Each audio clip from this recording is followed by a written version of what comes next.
Hey guys, tonight we're time travelling to the edge of Frostbite, where winter didn't just mean shivering in your hoodie, it meant entire civilizations nearly folding like cheap lawn chairs under a relentless sky of snow and silence. We're going way back, even before electric blankets, to a time when a cold snap wasn't just inconvenient, it was legendary. So, before you get comfortable, take a moment to like the video and subscribe, but only if you genuinely enjoy what I do here. Seriously, it helps, and I only want the cool people sticking around. Now, tell me in the comments, what city are you in and what time are you watching this? I'm curious just how many of you are laying in bed at 2:43 AM with one sock mysteriously missing. Now dim the lights, maybe turn on a fan for that soft background hum, and let's ease into tonight's journey together. We start with whispers, icy whispers, from the sagas of the Norse, murmuring about a time before time, when the gods hadn't yet settled into Valhalla and the world teetered on the brink of an endless winter. The ancient Norse believed in something they called Fimbulwinter, a great 3-year-long winter that would sweep across the land before Ragnarok, the end of everything. Snow falling endlessly, the sun absent for months, wolves howling louder than reason. Fun, right? Now obviously we don't have satellite data or weather apps from 500 AD, so scholars debate whether Fimbulwinter was just a colourful myth, or if it echoed a real, catastrophic climatic event. Some believe it might have been inspired by one or more volcanic eruptions that dimmed the sky and dropped global temperatures. It's entirely possible that ancient people, watching crops fail and herds freeze, crafted a supernatural explanation because, well, a volcano went off in Indonesia wasn't really in their vocabulary. You imagine yourself there, in a small wooden hall buried in snowdrifts taller than the door. You can smell smoke curling from a dying fire pit and hear the quiet clink of a mother's hands shaping a bone comb in the half-dark. There's salted fish, but not much of it. Outside, the world is locked in ice. A child presses their nose to a frost-covered slit of a window, hoping to see light, movement, anything. But it's just snow, and the howl of wolves. Always wolves. What's wild is that something eerily similar may have actually happened in the 6th century. Around 536 AD, historians and climatologists say Earth entered one of its coldest periods in recorded history. A mysterious veil of dust, likely from a massive volcanic eruption somewhere in the tropics, darkened the skies. For 18 months the sun was dim and blue, crops failed across Europe, and summer temperatures dropped by as much as 3 degrees Celsius. That doesn't sound like much until you realise even a 1-degree drop can starve entire regions. Roman historian Procopius wrote that the sun gave forth its light without brightness, like the moon. A Byzantine chronicler claimed it felt like a year without sunshine. You're picturing street markets with no fresh produce, only dried goods, rats getting bold, beggars multiplying, and emperors suddenly very interested in praying to literally every god they can think of, including new ones. Now here's the quirky bit. Some scholars think this chilling event may have been partly responsible for the rise of apocalyptic beliefs in Europe and beyond. People naturally freaked out when birds migrated in weird directions, crops failed, and skies turned a moody shade of nope. There's even a theory that these years of darkness helped kickstart the plague of Justinian, a real crowd thinner that killed millions. Depressing, yes, but historically juicy, so Fimbulwinter might not be just myth after all. It might be a memory, passed down and warped through oral tradition, echoing a time when nature sucker-punched humanity so hard it remembered for generations.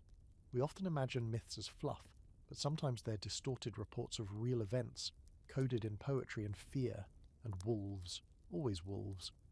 Now, of course, not everyone agrees. Some historians argue that 536 wasn't as globally devastating as it's made out to be. That it hit hard in certain regions, sure, but others carried on relatively fine. There's ongoing debate about whether these ancient volcanic winters were truly civilization-breaking, or just seriously uncomfortable. That's the thing about history. It's half fact, half very confident guesses made by people squinting at tree rings and ancient texts that could mean 50 different things. Still, if you were alive then, it would have felt like the end. You wake up to frost on the inside of your hut's walls again. Your mother's hands are cracked and bleeding from the cold. The goats are thin.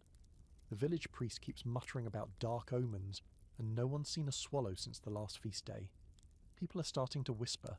One old man says the gods are angry. Another says this is the beginning of the end. And maybe, just maybe, they're both right. You roll over in your bed now, thankful for your weighted blanket and central heating, and feel a chill of second-hand dread for those poor souls staring up at a sunless sky, wondering if spring would ever come again. Spoiler, eventually it did. But not before the cold nearly cracked the world apart. Let's fast forward just a little, well, about 1300 years or so, to one of the most infamous cold spells in recent human history. The year was 1816, and spoiler alert, summer never showed up. You wake up one morning in June expecting sunshine, maybe some birdsong, maybe a little dewy grass, but instead there's frost on the ground, your breath fogs in the air, and you have to put on gloves just to milk the cow. It's June, in New England. They called it the year without a summer, and it was as eerie as it sounds. Across North America and Europe, snow fell in July, rivers froze in August, and crops withered under ice-crusted soil that should have been blooming. Your family's wheat doesn't grow. The potatoes rot before they sprout. You're swapping stories at the local tavern by candlelight, wondering if God's gone on vacation, or if this is the start of something biblical. But the root of this chill wasn't divine punishment. It was a volcano. Half a world away, in Indonesia, Mount Tambora exploded in April 1815 in one of the most violent eruptions in recorded history. It blasted 36 cubic miles of rock and ash into the atmosphere. That's the kind of eruption that doesn't just ruin a few nearby villages, it changes the weather for everyone. The sulfur dioxide from Tambora's eruption spread across the globe, reflecting sunlight back into space. Temperatures dropped by up to 3 degrees Celsius worldwide. Again, that doesn't sound like much until you realise that in farming terms, 3 degrees is the difference between a harvest and a famine. You're living in Vermont, it's June, and a snowstorm rolls in. Not a flurry, an actual snowstorm. You throw an extra quilt over the bed and light the fireplace, but the wood is damp and won't catch. The family dog keeps trying to dig into the earth for warmth, but even the ground is icy. You haven't eaten a proper meal in 2 days. Your neighbour traded their last blanket for a single loaf of bread. There are rumours of food riots in Montreal, and someone claims they saw a man chasing a squirrel with a carving knife. You laugh, but not very hard. The cold wasn't just inconvenient, it was existential. Food prices skyrocketed. In Ireland, where potato crops were already vulnerable, widespread hunger became full-on famine. In Switzerland, people were eating moss off rocks. Livestock starved. Men sold their farms for pennies just to buy flour. It wasn't just cold, it was panic that blanketed the land. And here's the quirky twist. Out of all this misery came Frankenstein. Yep, that Frankenstein. In the summer of 1816, a group of British writers, including a young Mary Shelley, were vacationing at Lake Geneva. But it was so wet, cold, and apocalyptic outside that they stayed indoors, reading ghost stories to each other by candlelight. That's when Lord Byron proposed a spooky challenge. Each person had to write a horror story. Mary Shelley ended up writing about a mad scientist who builds a man out of corpses. Probably not what Byron had in mind for a beach read, but here we are. And while one writer gave birth to modern science fiction, others gave birth to, well, nothing. Because they were freezing. Records show that some European villages experienced 0 summer crops at all that year. Governments scrambled to import grain from elsewhere, but the shortages were everywhere. In the US, many New Englanders fled south to find warmth and fertile land, triggering one of the earliest large-scale migrations inside the country. Now, some scientists argue that Tambora was just the spark, not the whole fire. The early 19th century was already experiencing a general cooling trend known as the Dalton Minimum, a period of low solar activity that made the planet naturally chillier. So maybe Tambora just piled on, turning a cool period into a total freeze fest. The debate continues. Was it mostly the volcano? Was it solar cycles? Was it the universe just being generally rude? Either way, the impact was global. In China, rice crops failed and famine spread. In India, the cold led to a failed monsoon season and helped spark a massive cholera outbreak. This wasn't a regional hiccup. It was a worldwide climate gut punch. It's like Earth itself hit pause and forgot to press play again for 12 straight months. And still, you survive it. Somehow. You bundle up in layers made of scratchy wool and sheer desperation. You eat bark broth, drink boiled weeds, and share body heat with every family member and animal who'll tolerate you. A few people blame witches, a few blame Napoleon, because when in doubt, blame Napoleon. But most people just go quiet, hunker down, pray for spring that never comes. At night you stare at the sky and wonder why the stars look so strange, dimmed by particles that float high above, invisible to the naked eye but enough to change everything. You think about your children. You wonder if next year will be better. It will leave a scar. Even today, tree rings and glacier ice cores still bear the signature of 1816. A thin, dirty layer, a frost ring, a silence in the Earth's rhythm. Nature doesn't forget, even if we do. And as you drift off tonight, warm under your synthetic comforter, thermostat humming quietly, you can't help but feel a little haunted by that lost summer. A time when the Earth said nope to sunlight, and millions shivered in the dark, wondering if summer was just a myth told by old people who remembered a time when trees actually had leaves. You'd think Earth would give us a break after that whole no summer situation, right? But nope. As it turns out, that freak year of 1816 was just one particularly nasty cold snap in a much longer icy mood swing we now call the Little Ice Age. This wasn't a quick chill. It was a multi-century stretch of unpredictable, bitter weather that draped itself over the northern hemisphere like a soggy, freezing blanket you can't quite shake off. We're talking roughly from the 1300s to the mid-1800s. 500 years of longer winters, shorter growing seasons, and generations born into the kind of cold that didn't just ruin a picnic, it threatened entire economies, rewrote borders, and pushed societies to the edge. This is the era of endless firewood chopping, of rivers freezing solid, and of terrified kings commissioning more fireplaces than actual policies. You find yourself in France in the year 1315. The summer comes late, the rain won't stop, and when you finally try to harvest your grain, it's too soaked to store, spoiled, rotten. You try anyway, it molds. By winter there's nothing left. People are eating their seed grain, which means next year's harvest is already doomed, and they know it. In fact, the Great Famine that followed from 1315 to 1317 was so bad that chroniclers describe people digging up graves and eating leather shoes boiled into a sad, chewy soup. And that was just the start. The Little Ice Age wasn't constant misery. It came in waves, with temperatures dipping especially low every few decades. But the overall trend was clear. Longer, crueler winters. Rivers that used to flow freely froze over. Crops failed in cycles. Even the wine grapes in England, once a brag-worthy point of pride, gave up completely. And if you can't grow grapes, let's be honest, something's gone terribly wrong. One of the oddest side effects? Entire industries bloomed from the cold. Enter the frost fair. Imagine the Thames River in London frozen so solid that enterprising Londoners decided, hey, what if we just held a street festival on top of it? And they did. The river froze deep enough to host open-air markets, puppet shows, dancing, and even temporary printing presses. You could literally buy a souvenir that read, "Printed on the frozen Thames, 1684. It's like Etsy, but with more hypothermia." Still, for all the quirky frost fairs and charming images of people ice skating in fur-lined cloaks, the broader picture was less cheerful. Crops across Europe consistently underperformed. Peasants starved. The price of bread soared, and every failed harvest was like a slow domino tipping toward unrest. Hungry people get mad, and mad people tend to light things on fire. Scholars today still debate the cause of the Little Ice Age. Some say it was driven by reduced solar activity, particularly during a period called the Maunder Minimum from 1645 to 1715, when sunspot activity basically flatlined. Others argue it was exacerbated by volcanic activity, with eruptions like Iceland's Lakey in 1783 pumping sulfur into the air and acting like a planetary sunblock. Some even suggest that massive reforestation after Black Death pandemics absorbed more carbon dioxide and subtly cooled the planet.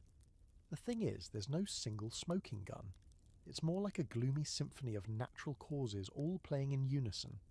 The sun dims a bit, a few volcanoes belch ash, the ocean currents shuffle like they're in a bad mood, and suddenly your medieval village is scraping frost off your goat. You're in Germany in the mid-1600s now. The winter seems to stretch forever. The river behind your cottage has become a road. Horses pull sleds over it. Your neighbour's child hasn't spoken in days. Too cold. The family pig died in the night from exposure. And you? You're considering moving south, anywhere south, but the roads are impassable, and even if you could leave, where would you go? Everyone's cold, everyone's desperate, and no one has enough soup. There's this uneasy rhythm to life during the Little Ice Age. One good year might come along, a brief reprieve with decent sun and a passable harvest, but it's always followed by another bad one. People learn not to get too comfortable. The stories get darker, the artwork even darker still. Just look at the paintings from this time.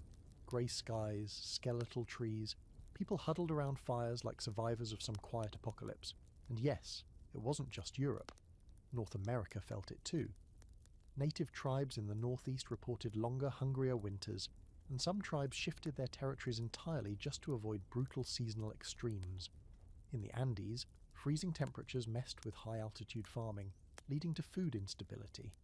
Even the mighty Ottoman Empire saw serious crop failures and famines during the 17th century, leading to internal revolts and political shake-ups. But here's the quirky historical gem tucked into all that suffering. People got creative. Winter survival skills improved. Architecture evolved. Thicker walls, smaller windows, better insulation using everything from straw to manure. Yes, manure. You do what you have to do when your teeth chatter at night and your cat won't come out from under the blanket. And then there's the open debate. Did the Little Ice Age really nearly break civilization? Or are we just over-dramatizing a bad cold front? Some argue it was mostly survivable if you weren't already poor or politically vulnerable.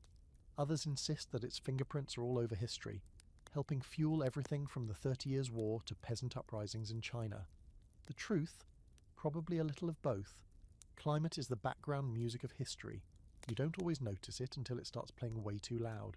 You lie in bed, picturing yourself wrapped in a scratchy wool blanket beside a peat-burning stove, trying to remember what a ripe apple tastes like. You can hear the wind outside, rattling shutters and whistling through poorly sealed walls. Your breath clouds the air even inside. The fire crackles, then dims. You pull your hat down over your ears, hoping tomorrow won't be colder than today. And hoping that somehow, spring hasn't forgotten about you. You shuffle your boots down a cobbled street, breath fogging in front of your face, and suddenly realize something odd. This river next to you, the Thames, it's frozen solid. And not just a thin glaze either.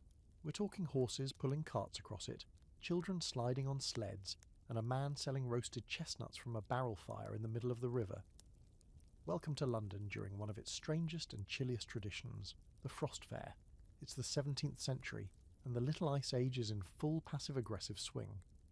The winters hit harder than usual, especially when a few consecutive years go full Game of Thrones.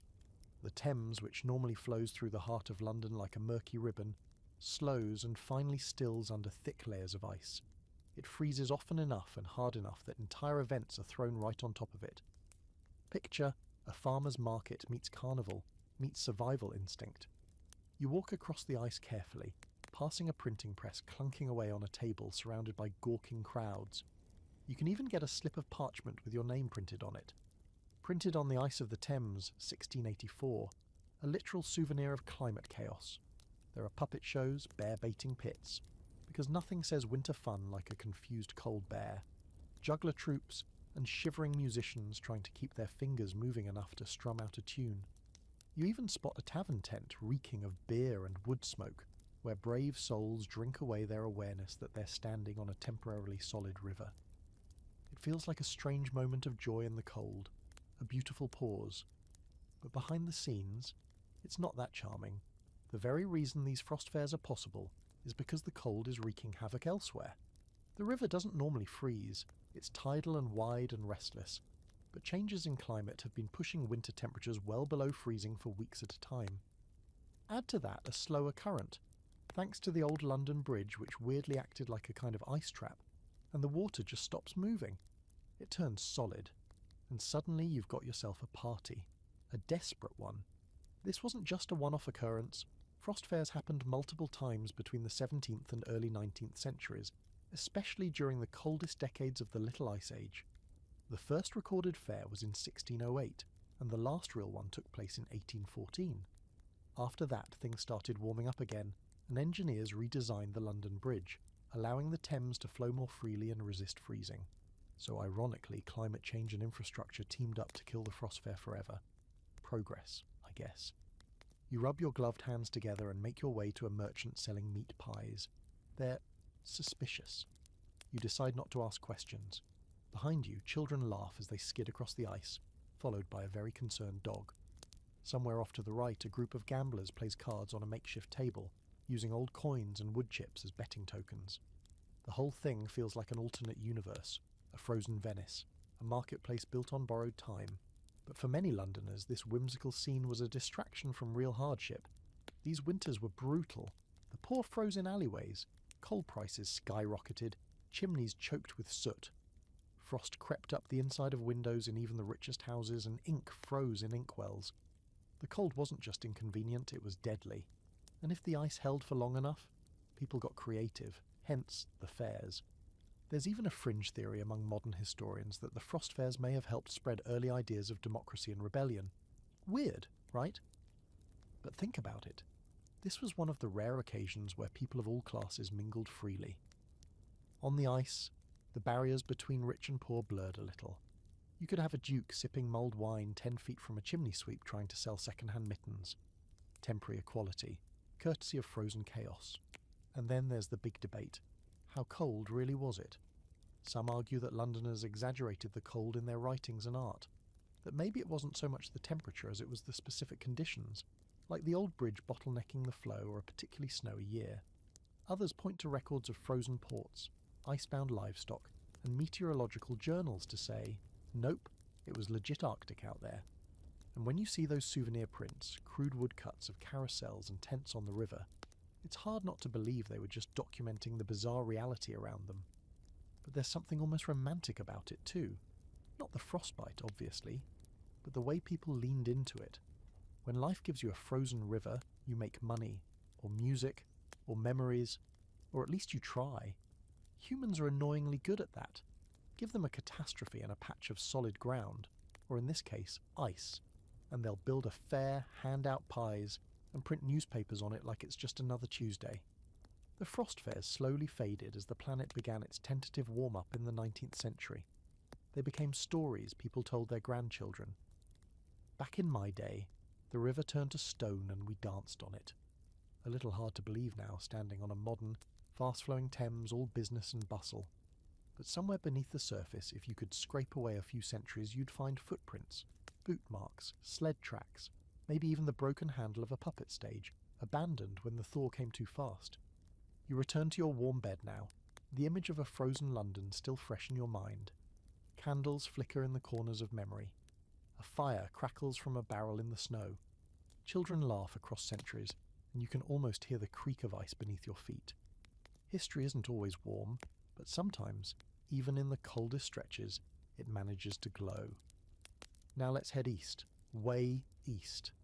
It's 1812, and you're trudging through the snow somewhere in what should have been a victorious parade through Russia, only instead of cheers and triumph, you're freezing your face off, your boots are falling apart, and you're starting to wonder whether conquering Moscow was worth all this frostbite. Welcome to Napoleon's Russian nightmare, also known as one of the most disastrous winter retreats in military history.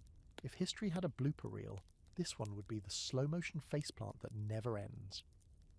You're part of Napoleon's Grande Armée, and at the start of the campaign things looked promising. I mean, sure, marching hundreds of thousands of men into the vast, rugged wilderness of Russia was ambitious. Okay, arrogant. But that was Napoleon's whole thing.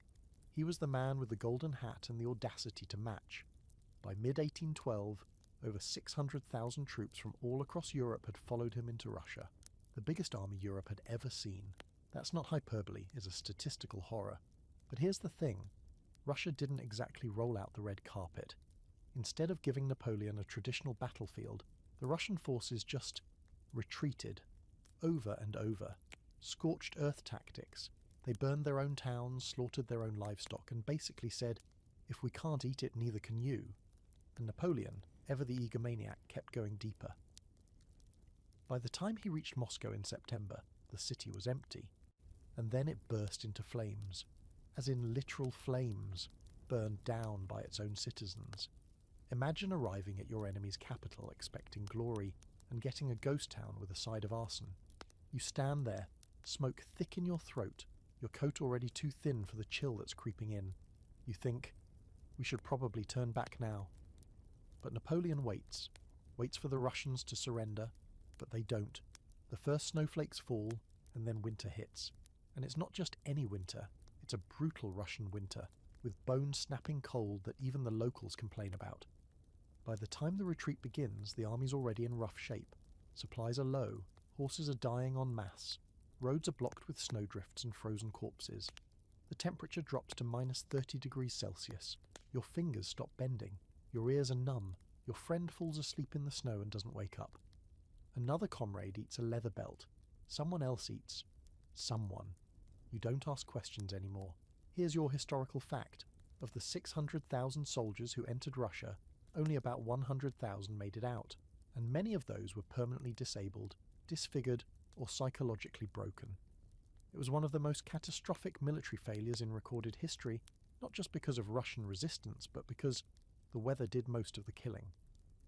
Napoleon later admitted, "The cold killed us. Not gunfire, not swords, just ice and hubris." The weird part, this wasn't even the worst Russian winter on record. There were colder ones, but this particular winter arrived early and fast, and the Grande Armée was completely unprepared. Their uniforms were designed for fashionable marching, not survival. Their supply lines, too long and too chaotic. Their food, frozen solid or gone. And their enemy, suddenly very patient. Now here's a fun fringe fact. Russian folklore holds that General Winter is a real force of nature, basically a sentient frost spirit who defends the motherland from invaders, and to be fair, history kind of backs that up. It wasn't just Napoleon who got frost-slapped. Hitler's army tried the same stunt in 1941 and ran into almost the exact same problem. Snow, ice, and a Russian resistance that knew how to play the long game. But back to you, limping along some forest road near Smolensk. You wrap your scarf tighter and step over a horse carcass. The air stings your lungs. You haven't eaten in 2 days. Your musket is frozen shut. You hear wolves in the distance. Again, you're too tired to care. The only thing driving you forward is the grim hope of escape, of survival, of not being added to the long list of soldiers who came to conquer and ended up buried in snow. Napoleon eventually abandoned his men and rode back to Paris. Said he had business to attend to. The survivors of the campaign straggled home, if they were lucky, with frostbitten limbs and 1,000-yard stares. France never fully recovered. The myth of Napoleon's invincibility shattered, and Europe, sensing blood in the snow, began sharpening its knives. The scholarly debate here is a fascinating one. Was Napoleon's failure inevitable? Did he underestimate Russian strategy, or did he truly believe he could outpace the climate? Some argue it wasn't the winter alone, but a culmination of poor logistics, broken morale, and blind ambition. Others point out that if Moscow hadn't burned, Napoleon might have been able to winter there and change the outcome entirely. But as it stands, the cold was the tipping point. History may have been written by men, but this chapter, it was written by frost. You roll onto your side in bed now, your pillow cool against your cheek, and think about how strange it is that something so soft, snow after all is just frozen water, can break an army. How silence and cold and emptiness can defeat flags and horses and cannon fire. You shiver a little, but just from the thought. You pull the blanket tighter, safe, for now, from the kind of winter that swallows entire dreams. It's one thing to freeze in the middle of a foreign invasion, miles from home and surrounded by enemies. It's a whole different kind of cold when you're just trying to win your country's freedom, and winter decides it hates you too. Tonight you're not marching through Russia. You're holed up in a snowy Pennsylvania forest in 1777, with frozen mud up to your ankles and the faint smell of gunpowder lingering in the air. Welcome to Valley Forge, the American Revolution's most famously miserable winter retreat, where frostbite was more common than bullets, and surviving until breakfast counted as a victory. You're a soldier in the Continental Army, and by soldier, we mean probably underfed, underclothed, and definitely underpaid. You've got one threadbare coat between 3 guys, a pair of socks with more holes than fabric, and boots that are more decorative than functional at this point. The snow is stained with blood, but not from a battle. It's from your own feet. Washington's army has camped here through the winter of 1777 to 78, after a string of frustrating losses, including the capture of Philadelphia by British forces. Morale? Pretty low. Supplies? Laughably bad. The army's more or less holding itself together with hope and a lot of stubbornness. It's freezing, it's damp, and people are dying.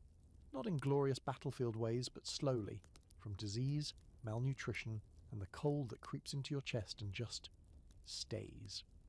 Historical fact time. Roughly 2,000 men died that winter, mostly from dysentery, typhoid, pneumonia, and yes, the cold. Valley Forge wasn't a death camp, but it was certainly a test of endurance. If you could make it through that winter, you could survive anything, probably even modern taxes. Now let's paint the scene. Your hut is barely finished. The logs leak wind, the roof leaks water, and there's a single thread of smoke from a tiny fire pit that chokes you more than it warms you. You're sitting with 5 other soldiers, eating what might be boiled shoe leather, again, and trying not to think about how far away spring feels. It's hard to imagine freedom when you can't feel your toes. Then something changes. A weird, prickly man with a strong German accent arrives at camp, Baron von Steuben, an ex-Prussian officer with a flair for swearing in multiple languages and a surprising gift for discipline. He immediately begins drilling the troops, teaching real tactics, and whipping the Continental Army into something resembling a professional force. It's the makeover montage of the American Revolution, except instead of haircuts and shopping sprees, it's marching drills and bayonet practice in the snow. Here's the quirky detail. Von Steuben didn't speak English fluently, so he would swear at the soldiers in French and German, and his aides would translate the curses into English. Imagine being cold, hungry, and then getting yelled at in 3 languages for not holding your musket properly. Motivation through multilingual sass. And somehow it works. The soldiers respond, they learn, they improve. What starts as a half-dead militia emerges from Valley Forge in the spring as a real fighting force.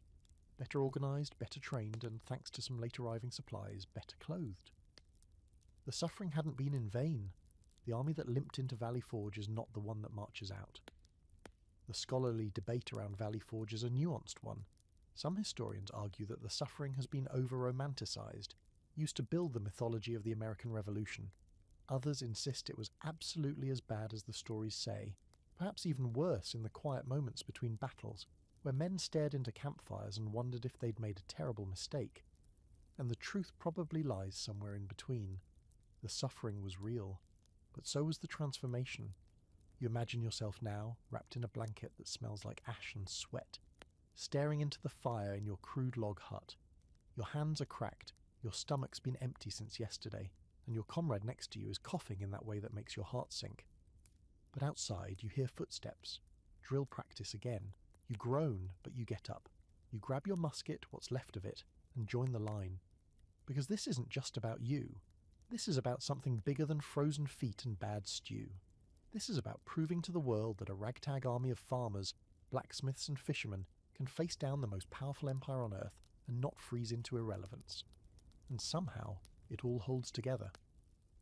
The soldiers who survive Valley Forge go on to fight in pivotal battles like Monmouth and eventually Yorktown. And though the war drags on for years, that winter becomes a turning point, not because of a great victory, but because the army simply didn't fall apart. They endured. That's the thing about winter in history. It doesn't always kill you quickly. Sometimes it just erodes you, bit by bit, whispering doubts into your ears while you huddle against the cold. And still, some people rise, against all odds. You roll over under your warm covers now, reminded just how luxurious central heating really is. You don't have to wrap rags around your feet or dig a latrine through frozen dirt at 4 a.m. You're not rationing powdered flour or worrying whether the guy 2 bunks over is going to infect you with something unpronounceable. But for the soldiers at Valley Forge, that was life. That was winter. That was history shaped by sheer, stubborn survival. And maybe, just maybe, that's why we remember it. Now picture yourself on the other side of the world. You're walking through the narrow stone streets of Beijing, your breath visible in the air, your fingers stinging despite the silk-lined gloves you paid way too much for. It's early winter, sometime in the mid-1600s, and everything feels off. There's no snow on the ground yet, but the sky is a leaden grey, and there's this tense, brittle silence hanging in the air. You're living in the final years of the Ming dynasty, and whether you know it or not, your empire's about to collapse, and the cold is one of the culprits. Here's the deal. By the 1640s, the Ming were already limping. Plague outbreaks, peasant uprisings, corruption, Mongol incursions. Pick your poison. But then, as if the dynasty hadn't already pulled the short straw, nature decided to twist the knife. China, just like Europe, was deep in the clutches of the Little Ice Age. Colder winters, shorter growing seasons, weird weather patterns, and millions of mouths to feed. You walk through a market that's half empty. The grain seller is charging triple what he did last year. A family nearby is arguing over the price of a cabbage. A beggar kid follows you for 2 blocks before giving up. This isn't just a bad season, it's turning into a slow-motion economic implosion. Historical fact time.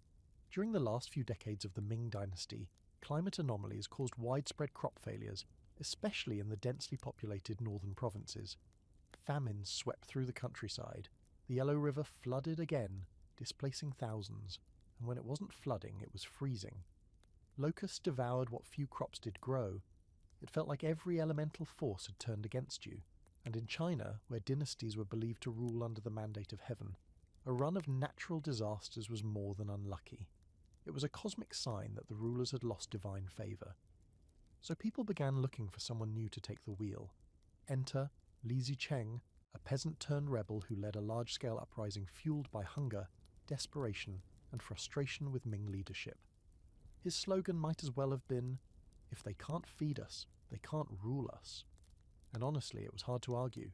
By 1644, Li had stormed the capital, Beijing, with shocking speed. The Ming emperor, realizing the jig was up, committed suicide in a garden behind the Forbidden City. Just like that, the dynasty that had ruled for nearly 3 centuries vanished into history. But wait, plot twist.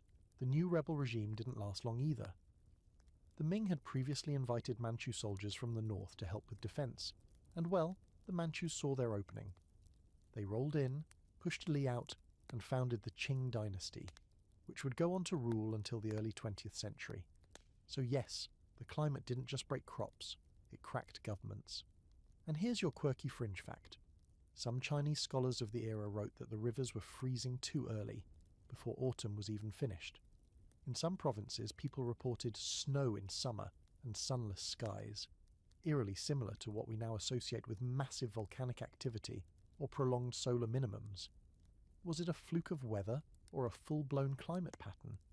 Modern scientists are still debating that.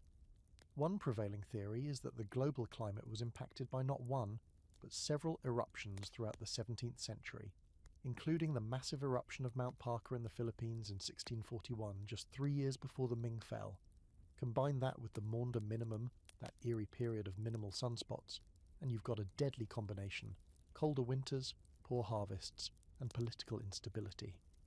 As you walk through the hushed city streets now, you can feel the anxiety in the air. The emperor's banners still fly, but fewer people bow when they pass. The food riots have grown bolder. Some government offices are simply empty. The bureaucracy, so famously sprawling and ironclad, has started to vanish. Local magistrates can't enforce anything. Grain reserves, gone. Tax collectors, hiding. The empire is crumbling like a cracked porcelain bowl left out in the frost too long. And this isn't just a China problem. Across Asia, the same pattern appears. Colder weather, crop failures, rebellion. In Japan, famines linked to cold spells also sparked social unrest. In India, the Mughal Empire faced both droughts and freezing winters that strained its once mighty infrastructure.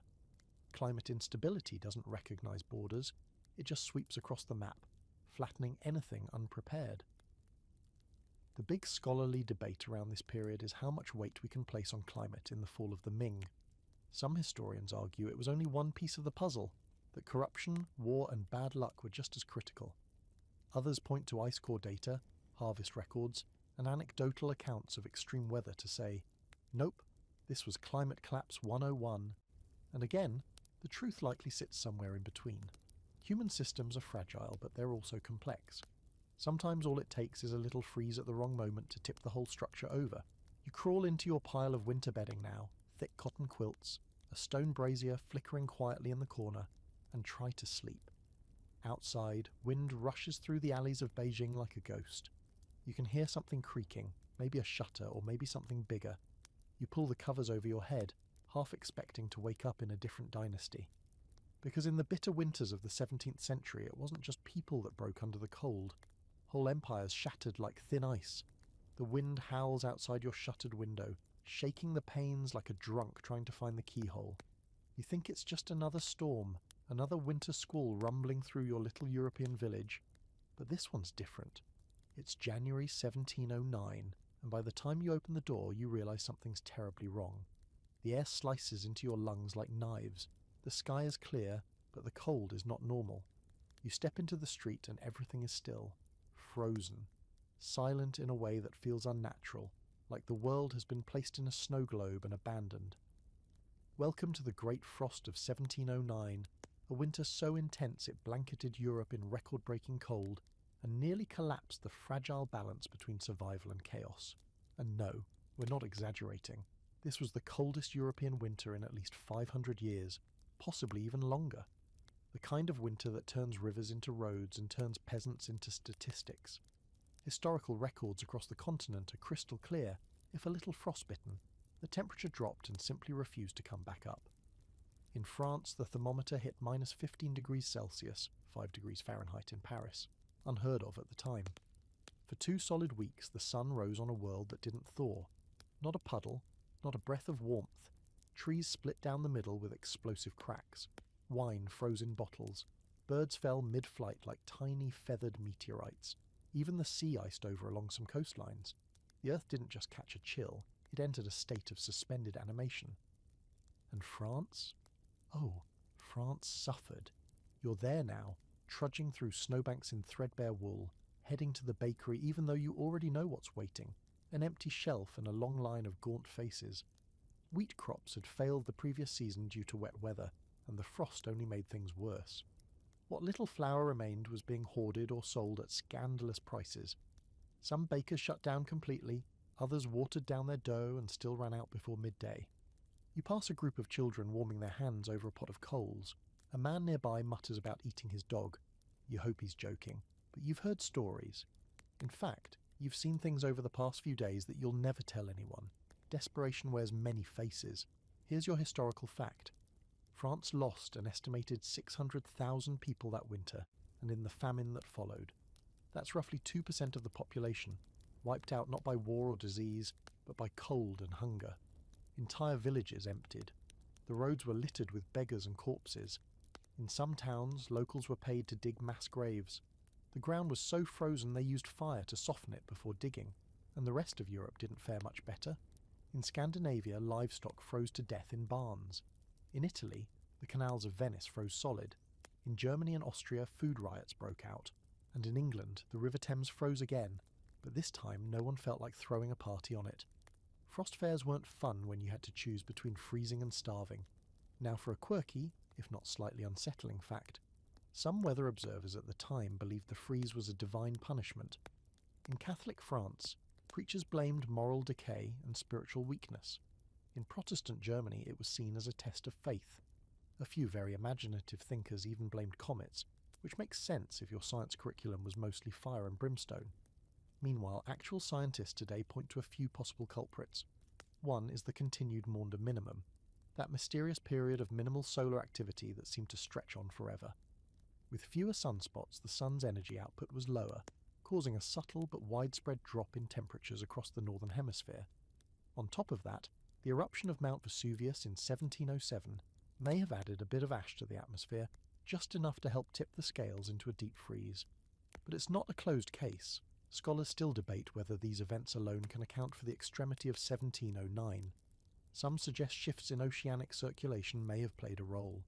Others argue that the compound effects of deforestation, agricultural shifts, and even post-plague demographic changes all contributed in their own weird ways. Climate, it seems, is never just about the weather. So here you are, back in 1709, in a small stone house with a fire that refuses to stay lit, and food that barely qualifies as food. You wrap yourself in every scrap of cloth you can find, including a tapestry from your wall that smells like mildew and regret. Your neighbour hasn't been seen in days. You heard his roof collapsed under the snow.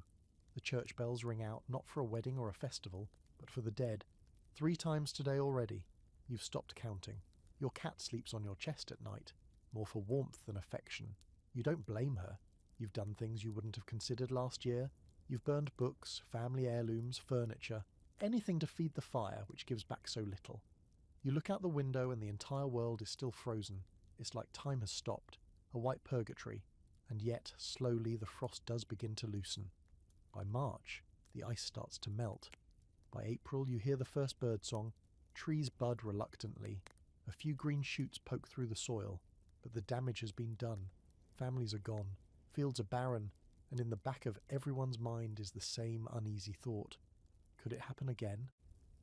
You roll over in bed now, listening to the hum of your heater and the quiet comfort of a world with thermostats. Outside, maybe it's cold, but nothing like 1709 cold. Not the kind that freezes ink in pens and locks rivers in silence. You can't help but wonder what it would have felt like, looking at a sky so clear and feeling no warmth, just endless, hollow cold. And knowing there's nowhere to go but forward, slowly, carefully, through snow that doesn't care who you are or what you've lost. You're standing on a shoreline that doesn't belong to you, not in the way we usually think of belonging. It's Greenland, and the sea wind cuts like a knife down the back of your neck. Behind you are turf houses, half buried in snow. Seals hang drying from wooden racks, and your breath puffs out in tiny clouds. The ice has crept closer to the settlement again, tighter than last winter. You're a Norse settler, maybe one of the last, and things aren't looking great. This is the story of the Vikings in Greenland, a civilization that held on for centuries in one of the harshest environments imaginable, until winter finally whispered, enough. The Norse came to Greenland around the year 985, led by Eric the Red. Yes, that Eric, the exiled one with the killer marketing skills who convinced people to settle an icy wasteland by calling it Greenland. Bold move, and it worked.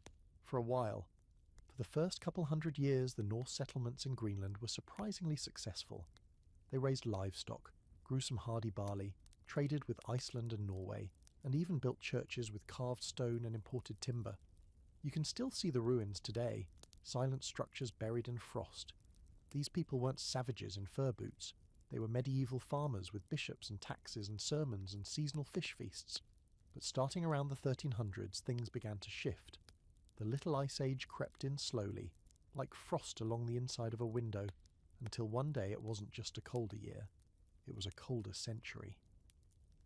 Sea ice thickened around Greenland's coast, cutting off trade routes. The growing season shortened, meaning less grass for livestock, less hay for the long winters. Herds started to die. People started to leave, or die with them. Here's your historical fact.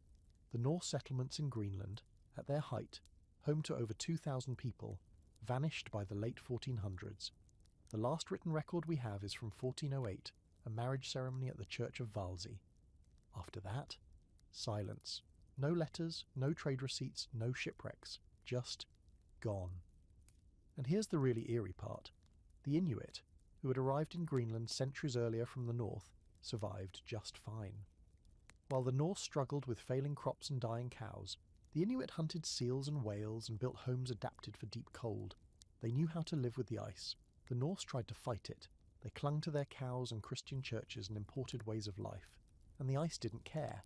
You're there now, wrapped in a wool cloak that used to belong to someone stronger, walking past a field of bone-thin sheep. The fjord is frozen almost all the way across. No ship is coming. Not this year. Probably not next year either. You know it. Everyone knows it. The bishop's been dead for 3 winters. The last boat from Iceland never returned. Supplies are low. The fish aren't biting. Some families are packing up what little they have and heading inland toward nothing. There's an ongoing debate among scholars about what exactly caused the collapse of the Norse Greenlanders. Was it the worsening climate alone? Was it isolation? Was it a failure to adapt? Or maybe it was all of those things, plus a dash of cultural stubbornness. Some suggest they could have learned from the Inuit how to hunt seals more efficiently, how to build igloos, how to survive like the land wanted them to. But the Norse saw themselves as European farmers, not Arctic nomads. They built cathedrals instead of learning kayak building. They made butter while the world froze around them. And maybe that's the strangest part, this quiet refusal to change. The Greenland Norse weren't wiped out in one dramatic battle. There was no plague, no volcanic eruption, no conquest. Just year after year of winters that stretched longer, bit harder, and gave back less. A slow, quiet fade. No one thought to write a final letter. No one had the parchment or the ink anyway. You walk down to the water's edge, where the ice has formed strange ridges, like pale ribs. You think of the seal meat stored in the stone cellar. It won't be enough. You think of the church, half covered in snow, its bells silent. You wonder if it will all be buried one day, and if anyone will even remember you were here. Quirky fact. Some of the Norse burials from Greenland show signs of scurvy, a disease of deficiency caused by a lack of fresh food, particularly vitamin C. Which is deeply ironic, considering they lived surrounded by Inuit people who were eating raw seal meat, rich in exactly the nutrients the Norse lacked. They literally starved while their neighbours thrived. It makes you think about how civilizations end, not always with a bang, sometimes with the slow tightening of the cold, with a family saying, "We'll try one more year," and that year never ends. And then, centuries later, someone stumbles across your bones in the permafrost, or a carved piece of wood, or the crumbled corner of a stone church, and they ask, why did they stay? Why didn't they change? And you, if you could speak from the ice, might say, we tried, we hoped, we believed spring would return. You pull your blanket tighter around you tonight, reminded again of just how warm your bed is, how far removed from the world of seal oil lamps and frozen fjords. But you can still feel the chill, can't you? The quiet dread of a people who kept waiting for a thaw that never came. You're standing at the edge of a river that doesn't know how to move anymore. The mighty Mississippi, the artery of a continent, has frozen over, solid, silent, and still. It's January 1918, and you're in the middle of what locals call the Big Freeze, a brutal cold snap that gripped the central United States like a frostbitten hand and squeezed until everything cracked. The wind carries no sound, just pressure, like it's holding its breath with you. Somewhere behind you, a horse's breath curls into the air like smoke, and the trees creak like old bones. This was the winter when even the Mississippi froze, from Iowa to Illinois to Missouri. You probably don't think about that river freezing. It doesn't freeze now. It barely pauses in its march to the Gulf of Mexico. But in the early months of 1918, it turned to ice thick enough for people to walk across. A river that usually carried barges and paddle boats turned into a glassy plain of quiet. People skated on it, drove wagons across it. Someone even pitched a tent on it because why not? But it wasn't just the novelty of a frozen river. It was everything else. The winter of 1917 to 1918 was one of the coldest in modern US history, and it couldn't have come at a worse time. World War I was still raging. The Spanish flu was just months from sweeping through towns like an invisible firestorm. And right now, just surviving the weather felt like its own private war. You're in St. Louis.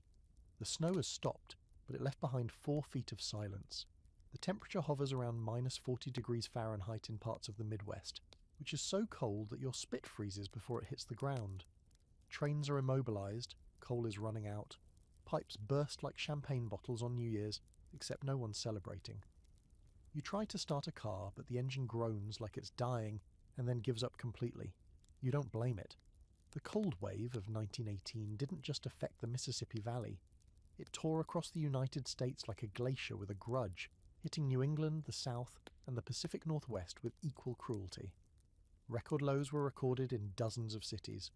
Frozen livestock piled up in fields. Water mains snapped like twigs. The Great Lakes were so ice-covered that shipping nearly stopped. Entire towns became marooned in their own frost-covered isolation. Here's your historical fact. The Mississippi River has only frozen solid a handful of times in recorded history. 1918 was one of them. People in Memphis walked across it. In Davenport, Iowa, a train was delayed for days after becoming frozen to the tracks. This wasn't a one-day freak event. The freeze lasted for weeks, and the damage wasn't just measured in degrees, it was in dollars, deaths, and disruption. Now for something quirky. One of the oddest stories from that winter comes from Washington, D.C., where the freezing temperatures were so severe that the Potomac River iced over too. City officials were forced to cut large holes in the ice just to maintain access to emergency water reserves. And the people? They made the best of it. Ice skating on the reflecting pool, bundled in every coat they owned, trying to look cheerful as their boots leaked and their breath crystallized on their eyelashes. But the Midwest bore the worst of it. Cities like Des Moines, Omaha, and Minneapolis, endured weeks where temperatures never climbed above zero. Schools closed. Churches held services in freezing sanctuaries with no heat. Businesses shuttered, not for a snow day, but because no one could get there alive. And if you were poor, you just tried not to die. The Red Cross distributed blankets in Chicago, bread lines grew, emergency shelters overflowed, and here's where things get even darker. All of this happened against the backdrop of a nation at war. Soldiers at training camps in the Midwest drilled in sub-zero temperatures. Letters home spoke of numb fingers and barracks filled with smoke from overworked stoves. In Kansas, at Fort Riley, the bitter cold was blamed for a strange uptick in illness, something that wouldn't be named for a few more months: influenza. It's morbid to think about, but the winter of 1918 didn't just freeze the land. It may have helped incubate one of the deadliest pandemics in history. There's debate among historians and climatologists about the exact cause of the 1918 cold wave. Was it just a statistical outlier? A freak alignment of Arctic air masses and jet stream dips? Or was it a ripple effect from volcanic activity earlier in the decade? The data's muddy, but what's clear is that it was one of the most intense winters the US had ever endured, and it left scars that weren't just frostbite. Back on the frozen Mississippi, you test the ice with your heel. It doesn't even crack. It feels thick enough to hold a house. In fact, a few towns built makeshift ice bridges to ferry goods and people across, cheaper than running a ferry boat. Children played hockey on it. Adults kept an eye on the horizon, praying the thaw wouldn't come too suddenly. Because when the Mississippi unfreezes, it tends to do it with flair. Ice floes the size of cars break loose and crush whatever's unlucky enough to be in their path. You head home, your face numb, your coat dusted with powdery snow. Inside, the stove is barely keeping up. You put another lump of coal in and curse how expensive it's gotten. You read in the newspaper that city officials are rationing heat and electricity. You pull on a second pair of socks and pray the pipes don't burst again tonight. And somehow you endure. You wake up the next morning and it's still cold. The river's still frozen. The world hasn't melted yet, but you're still breathing, still moving, still waiting for spring. You lie in your modern bed now, sheets soft, heating hum barely noticeable. You've never had to walk across a frozen river to get to work or boil water from the kitchen tap because the pipes exploded. But deep down, you know the cold that broke across the land in 1918 wasn't just about weather. It was a reminder of how fragile comfort really is, and how fast it can vanish beneath the ice. You're standing in a narrow Parisian alley, wrapped in whatever threadbare fabric you can layer without looking like a walking laundry pile. The smoke from chimney stacks clings low to the ground, curling around your ankles like it's too tired to rise. It's winter, 1788, and France is gripped in the icy jaws of one of the coldest seasons it's seen in living memory. You don't know it yet, but this miserable freeze is one of the final nails in the coffin for the French monarchy. The powder keg is already packed. The fuse? It's made of frost. Let's set the scene. The winter of 1788 to 89 was so severe that the Seine River froze over. Again. Roads became impassable. Trees exploded from the cold. Wine froze in the barrels. People were burning furniture for heat. And the food? Let's just say if you weren't already a bread thief, you were seriously thinking about becoming one. In a country where most people already spent half their income on food, skyrocketing prices during the frost turned discomfort into full-blown desperation. Historical fact incoming. Grain crops had been in trouble for a while leading up to this brutal winter.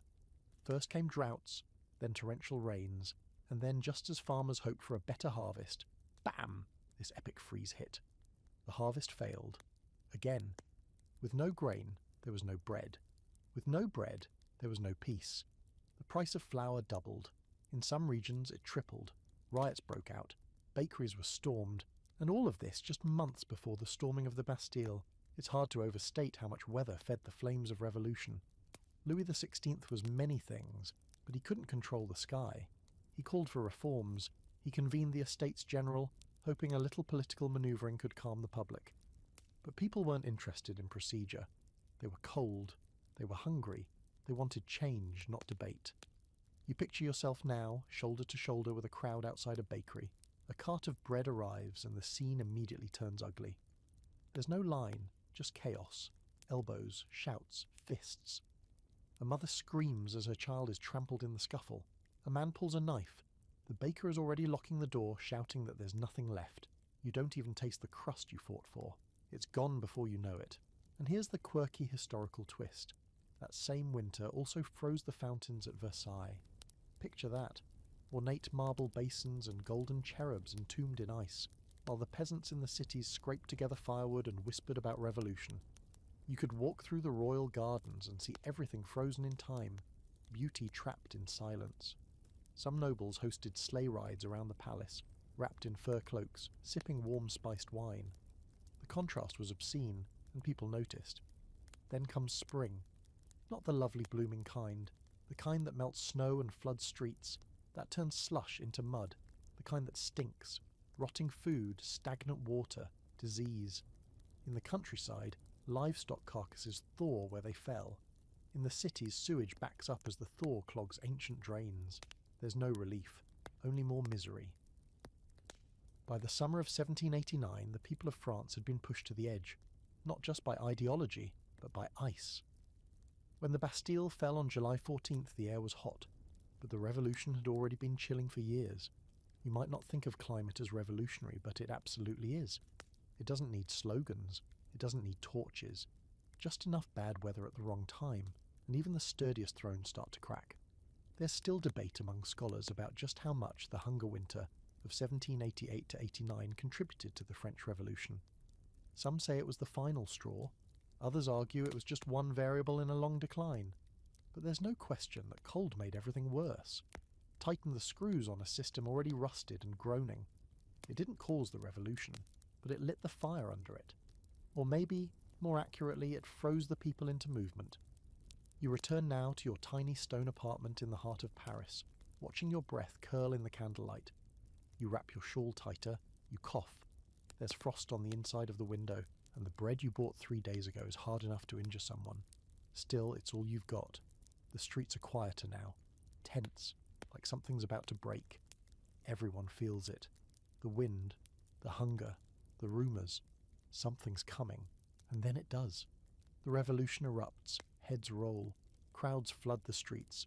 Cold has given way to heat, political heat, social heat, literal fire. The monarchy doesn't survive the winter, not really.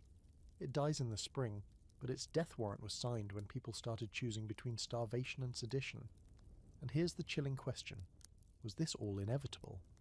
Would the revolution have come even without the frost and famine? Some historians say yes. The Enlightenment was already stoking flames, but others argue that ideas don't move masses. Hunger does. Philosophy never stirred a mob. Empty stomachs did. You roll over in bed now, imagining the wind rattling loose shutters on a stone house somewhere in rural France. The quiet desperation of a mother watching her children sleep under too thin blankets. History doesn't always scream. Sometimes it whispers through the cracks in the wall, through the draft under the door, reminding you that change doesn't always come with banners, but it always comes, especially when winter overstays its welcome. The sky is so blindingly white it almost hurts to look at. The wind doesn't whistle, it screams, funneling between snow-drenched mountains like a banshee let loose from some frozen purgatory. You've lost count of how many days it's been snowing. You're not sure what day it is at all, honestly. The calendar doesn't matter anymore. There's only before the storm and after. You're with the Donner Party, trapped in the Sierra Nevada, and winter is about to teach you just how cruel it can get when ambition outruns caution. You never thought it would come to this. Back in spring, you were optimistic. Naive, even. A covered wagon, a good horse, a few strong backs, and a promise of green fields in California. The American dream, but dustier. The journey west was supposed to be long, yes, but manageable. People had done it before. What could go wrong? Spoiler everything. Here's your historical fact. In 1846, a group of around 87 pioneers set out from Illinois to California. They left late in the season, took a supposedly faster but untested shortcut known as the Hastings Cutoff, and ended up months behind schedule. When the Sierra Nevada mountains loomed ahead of them in October, they were already tired, underfed, and bickering. They were 20 miles from safety. Just 20. But that's when the snow came, and it didn't stop. By early November, the group was completely trapped. Snow piled up in drifts 20 feet high. Their wagons were stuck. Their cattle died. Trees snapped under the weight, and with each passing day, hope became thinner than the bark soup they were boiling for dinner. You imagine yourself inside one of their makeshift cabins, really just a log pile with a roof that leaks snow. The cold is not just outside, it's inside your bones. The fire flickers low. Your stomach feels like it's folding in on itself. People have stopped talking much. Eyes are hollow, cheeks are sunken. A few children have died, a few adults too. You don't ask who's next, you just try not to be. And then comes the part history never lets you forget. The cannibalism. It didn't start immediately, it wasn't taken lightly. But when weeks turned into months and there was nothing left, no game to hunt, no livestock, no bark, no leather, it happened. Survivors later said it wasn't murder, it was necessity. They waited until someone died naturally. Then they made the unthinkable decision to do what they had to do to stay alive. It's horrifying. It's also deeply human. When you're facing death by starvation in sub-zero temperatures, the rules of society melt away a lot faster than the snow ever will. Here's your quirky fringe fact. At least one member of the Donner Party, a German immigrant named Louis Kesselberg, was later accused of actually enjoying the cannibalism. Whether that's true or just a cruel bit of scapegoating is still debated. After the rescue, Kesselberg sued his accusers for defamation and won a small settlement. But for the rest of his life, people whispered behind his back, "That's the man who ate people." And rescue did come, eventually. But it took 4 separate relief parties, spread out over months to reach everyone. By the time the final survivors were brought out in April 1847, only 48 of the original 87 were still alive. The rest were buried in snowdrifts, or not buried at all. There's a fierce scholarly debate about whether the disaster could have been avoided. Was it really Hastings' fault for recommending that awful shortcut? Was it poor planning, arrogance, bad luck? Or was it just the weather, a brutal early winter that nobody could have seen coming? Some say the snow came early, others argue the party was too slow, too disorganized, too stubborn. And maybe it was all of it. Maybe that's how tragedy works. Not one wrong step, but 10 smaller ones, all leading into a storm. You lie in bed now, maybe under 2 or 3 soft blankets, full from dinner, your thermostat quietly humming. But for a moment, you're in that snowy hellscape, watching snowflakes swirl like tiny knives, wondering how long your body can survive on memory alone. You hear the creak of trees above you, the slow drip of melting snow into a pot over a low flame, and the steady silence of people who are too weak to speak. You think about how many times in history cold has not just killed people, but stripped them down to their most primal selves. In cities, frost starves and protests erupt. On battlefields, it claims soldiers by the thousands. But here, in the Sierra Nevada, it isolated. It waited. It pushed a group of hopeful pioneers into the darkest pages of American memory and froze them there, forever. The Donner Party didn't die because they were weak.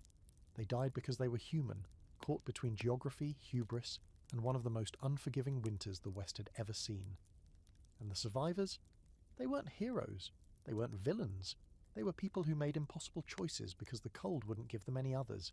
And you roll over in bed, the heat from your body trapped comfortably beneath your blankets. No howling wind outside, no bone broth made from actual bones, no 20-foot snowbanks between you and safety. Just a quiet night. And the knowledge that not every winter story ends with a miracle. Sometimes it just ends. You're sitting beside a lake, but it's not the kind you'd swim in. The surface is flat, dark and wind-stirred, with jagged peaks of the Swiss Alps casting long theatrical shadows across the water. There's a strange quiet to the place. Not eerie exactly, just muffled, like the world has been turned down a few notches. You pull your coat tighter. It's supposed to be summer, but you can see your breath. You glance up at the sky. Clouds again. Heavy, sullen, sunless clouds. You're in Geneva in 1816, and this isn't a vacation. It's a Gothic prologue. They'll call it the year without a summer, and you're already familiar with the cause. Mount Tambora erupting in 1815, flinging dust and ash into the atmosphere like confetti from the apocalypse. But here, in this moment, you're not thinking about volcanic ejecta or atmospheric sulfuric aerosols. You're thinking about how miserably cold it is for July. You're thinking about how everyone in the villa is getting a little bit weird, especially Lord Byron. Yes, that Lord Byron. You're in the middle of a now infamous gathering of literary minds, all hiding out from the bone-deep chill and endless rain in a borrowed mansion called Villa Diodati. Byron's brought along his personal physician, John Polidori. Mary Godwin is here too. She hasn't married Percy Shelley yet, but he's here, moody and poetic as always. They read ghost stories to each other by candlelight. They hold seances for fun. The lake, shrouded in mist, stares back blankly. Outside, crops are failing across Europe. In England, starving farmers loot grain carts. In Ireland, the potato crop withers in the frozen ground. In Switzerland, food prices triple, then quadruple. There's panic, disease, reports of people eating cats, bark, even grass. But here on the edge of the lake, the end of the world feels oddly poetic. Then, one night, Byron throws out a challenge. Each of us will write a ghost story. You'd expect this to be a harmless parlour game, the kind you abandon halfway through once the wine runs out. But not this group. This group is peak romanticism, with a side of repressed trauma and storm-induced cabin fever, and that's when Mary Shelley, just 18 years old, has a nightmare. A vision. A flicker of something strange. A young scientist, obsessed with cheating death. A corpse, animated by ambition and lightning. A creation unloved. Frankenstein is born, not in a dark lab, but in the long shadow of climate catastrophe. This wasn't just gothic drama, it was climate fiction, literally forged in a year when the sun vanished. Here's your historical fact. Mary Shelley's Frankenstein, published in 1818, is widely considered one of the first works of science fiction, and it was directly inspired by the cold, wet, miserable summer of 1816. Her preface explicitly references the ungenial summer that kept her indoors. It's easy to forget that behind the literary legacy was a very real atmosphere of gloom and uncertainty. And here's your quirky fringe fact. Sunspots, or rather the lack of them, also get pulled into the conversation. The sun was oddly quiet in the years surrounding Tambora's eruption, with fewer sunspots than usual. Some scientists speculate that this solar lull may have amplified the global cooling. So in a roundabout way, Frankenstein might owe its existence not just to a volcano, but to a sleepy sun. You can't make this stuff up. Well, you can, but Mary did it first. There's still academic debate today over how much weather shaped that story. Some argue it's overblown, that Frankenstein is more about industrialization, identity, or morality. Fair.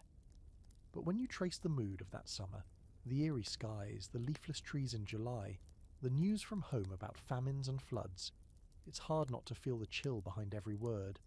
That creature, stitched together from dead things, is born into a cold and hostile world, rejected by its creator, feared by society. Sound familiar? Now imagine yourself there, huddled near a fire in the villa, listening to the others read drafts of their stories. Polidori is working on something too, a story about a vampire aristocrat, which eventually becomes the model for Dracula. The wind is howling through the shutters, the lamps flicker, you're eating salted fish and stale bread because the market ran out of vegetables weeks ago. But somehow, this gloom is productive.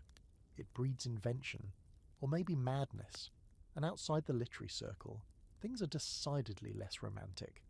Across Europe, food riots continue. Churches hold prayer services for sunlight. In North America, the Northeast faces black frosts in August. Crops are dead. Livestock are dying. There's a real fear that something fundamental has changed, that maybe this isn't just a bad year, but a permanent shift. The sun, one farmer writes in his diary, seems to have forgotten us. And the scholars still can't quite agree. Was Tambora's eruption alone responsible for the dark summer of 1816? Or did it ride the coattails of the Little Ice Age, boosted by solar inactivity and a string of other eruptions across the globe? Tambora gets most of the press, but it wasn't the only volcano belching soot into the sky. There's even a fringe theory that a meteor strike may have contributed, because apparently Earth was going through something. You lean back now, modern and warm, under a thick duvet. Your room is silent except for the hum of your phone charging, the soft tick of the clock. Outside, maybe the wind rattles your window a little, but you know spring is coming. You've read Frankenstein in high school, probably skimmed through it, maybe wrote a last-minute essay on its themes. But now you understand it differently. Not just as a story about monsters, but as a story born from weather so severe it changed culture. The year without a summer didn't just freeze crops. It froze imaginations in place long enough to thaw into something new, strange, haunting, beautiful in the way only something forged in desperation can be. And that's the coldest truth of all. Sometimes the deepest winter doesn't kill the story, it creates it. You're marching through snow that rises past your knees, your breath coming out in short, ragged puffs that instantly freeze in the air. Your rifle weighs twice what it should, soaked and crusted with ice, and your fingers, well, you stopped feeling them about an hour ago. You don't know exactly where you are, just that it's northern Finland, it's 1939, and this is not how you thought a war would go. You're a Soviet soldier, and you're discovering firsthand that invading a country nicknamed the Land of 1,000 Lakes also means the land of 1,000 frozen ambushes. Welcome to the Winter War, where winter wasn't just a backdrop, it was the main character. Let's rewind a bit. It's late November, and the Soviet Union, fresh from dividing Poland with Nazi Germany, decides it's time to pressure Finland into ceding some territory for defensive purposes. The Finns, not thrilled about handing over their land to Stalin, refuse. So the USSR invades with over 400,000 troops, tanks, bombers, the works. They're expecting a quick and overwhelming victory. After all, Finland has a tiny army, barely any tanks, and a population that's smaller than the number of Soviet troops on the front lines. This should be easy, but it's not, because the Soviets forgot to check the weather, or geography, or Finnish history. The winter of 1939 to 1940 turns out to be one of the coldest in decades, with temperatures dropping below -40 degrees Celsius, -40 degrees Fahrenheit in some areas. And the Finns, they're built for it. White camouflage, skis, intimate knowledge of the forests, and a serious grudge. You're a Red Army soldier, and you start to realise something's off when your boots freeze to your own feet overnight. The canvas tents offer little protection. The food, when you get it, is frozen solid. You can't even light a cigarette without your lips sticking to the filter. The cold becomes a weapon, and the Finns are experts in using it. Here's your historical fact. Despite being outnumbered more than 3-1, Finland held off the Soviet invasion for over 3 months, inflicting massive casualties, around 126,000 Soviet troops killed or missing. The Finnish losses were heavy too, but proportionally the Soviets were getting wrecked. Part of that was strategy, part was terrain. But a huge part was just the cold. Finnish soldiers, wearing wool-lined coats and fur hats, moved through the forests on skis like ghosts. They'd appear, attack, and vanish into the trees before the Soviets could even react. Meanwhile, Soviet tanks froze, literally froze, engines wouldn't start, metal cracked, fuel turned to slush. Their troops, packed into poorly insulated transport vehicles and unfamiliar with extreme conditions, began dropping not from gunfire but from frostbite. And then there's the quirky fact, which somehow makes it all even more surreal. The Finns created homemade explosives out of alcohol, tar and potassium chlorate, tossing them like fiery snowballs into Soviet tanks. You know the name, Molotov cocktails. Yep, those came from here. The term was actually a dark joke, named after Soviet Foreign Minister Vyacheslav Molotov, who claimed the USSR was dropping food supplies, not bombs. The Finns responded by calling Soviet bombs Molotov bread baskets, and their explosive response the cocktail to go with it. But the most brutal aspect wasn't bombs, it was still the cold. Soviet soldiers froze in trenches, fingers blackened and snapped, eyelashes turned white. There are stories of entire units huddling together, only to be found days later. Frozen solid in a grotesque embrace of survival instinct and failure. Supply lines couldn't keep up. Fuel depots iced over. Soldiers literally burned their own ammunition crates just to stay alive. Scholars continue to debate just how decisive the winter was compared to Finnish strategy. Some argue the Soviets would have fumbled the invasion even in mild weather, due to poor leadership and outdated tactics. Others insist the cold turned a likely Soviet victory into a humiliating slog. The truth, as usual, is a frosty mixture of both. What's certain is that weather humbled an empire. By March 1940, the Winter War officially ended with the Moscow Peace Treaty. Finland ceded some territory, but retained its independence, a rare outcome when the Soviet Union came knocking. Stalin was embarrassed. His army had taken a beating both from bullets and blizzards.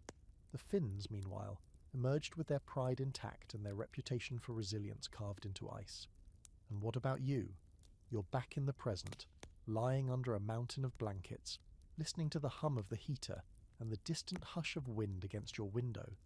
You try to imagine what it felt like to trudge through a frozen forest in silence, rifle slung across your back, knowing every breath you took might be your last, not from a bullet, but from the cold itself.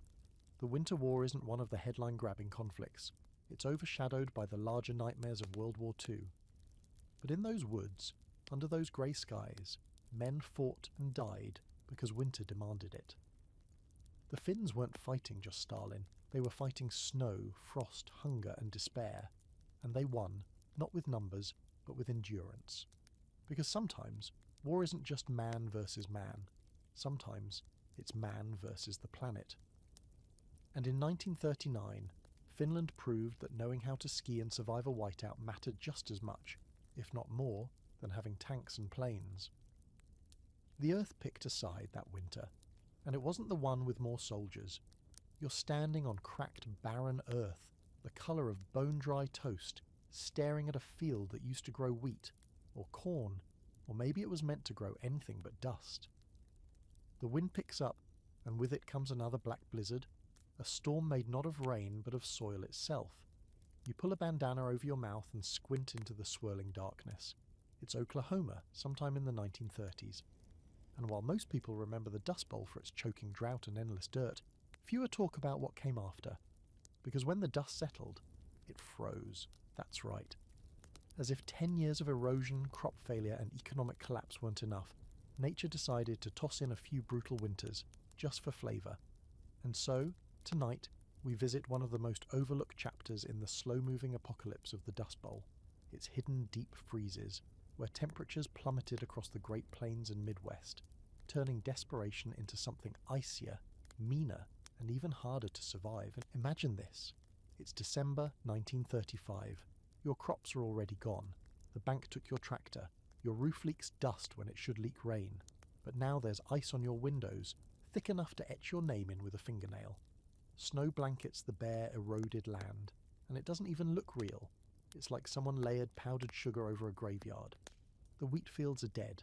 The topsoil, long since blown into someone else's county, and now you have to deal with frostbite on top of everything else. Historical fact. During the winter of 1935 to 1936, temperatures across parts of the US dropped to historic lows.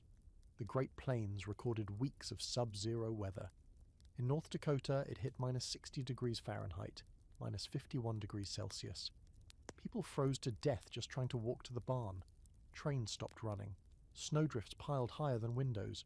Schools closed for months if they hadn't already shut down due to dust and poverty. In Nebraska and Kansas, families burned anything they could find.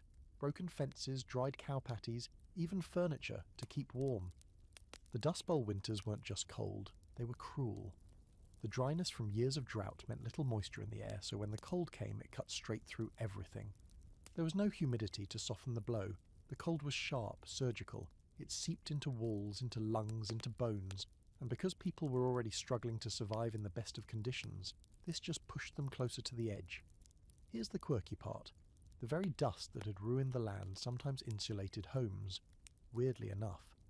Some families reported that dust piling up outside actually kept their sod houses a little warmer, acting like an ugly, filthy blanket. Of course, it also got into their food, lungs and teeth, so not a great trade-off. Still, in a twisted way, the dust gave and took. You had to respect it, even as you choked on it. You picture yourself in a tiny farmhouse now, no insulation, no central heating, just a cast-iron stove and a pile of wood that looks far too small for what's coming.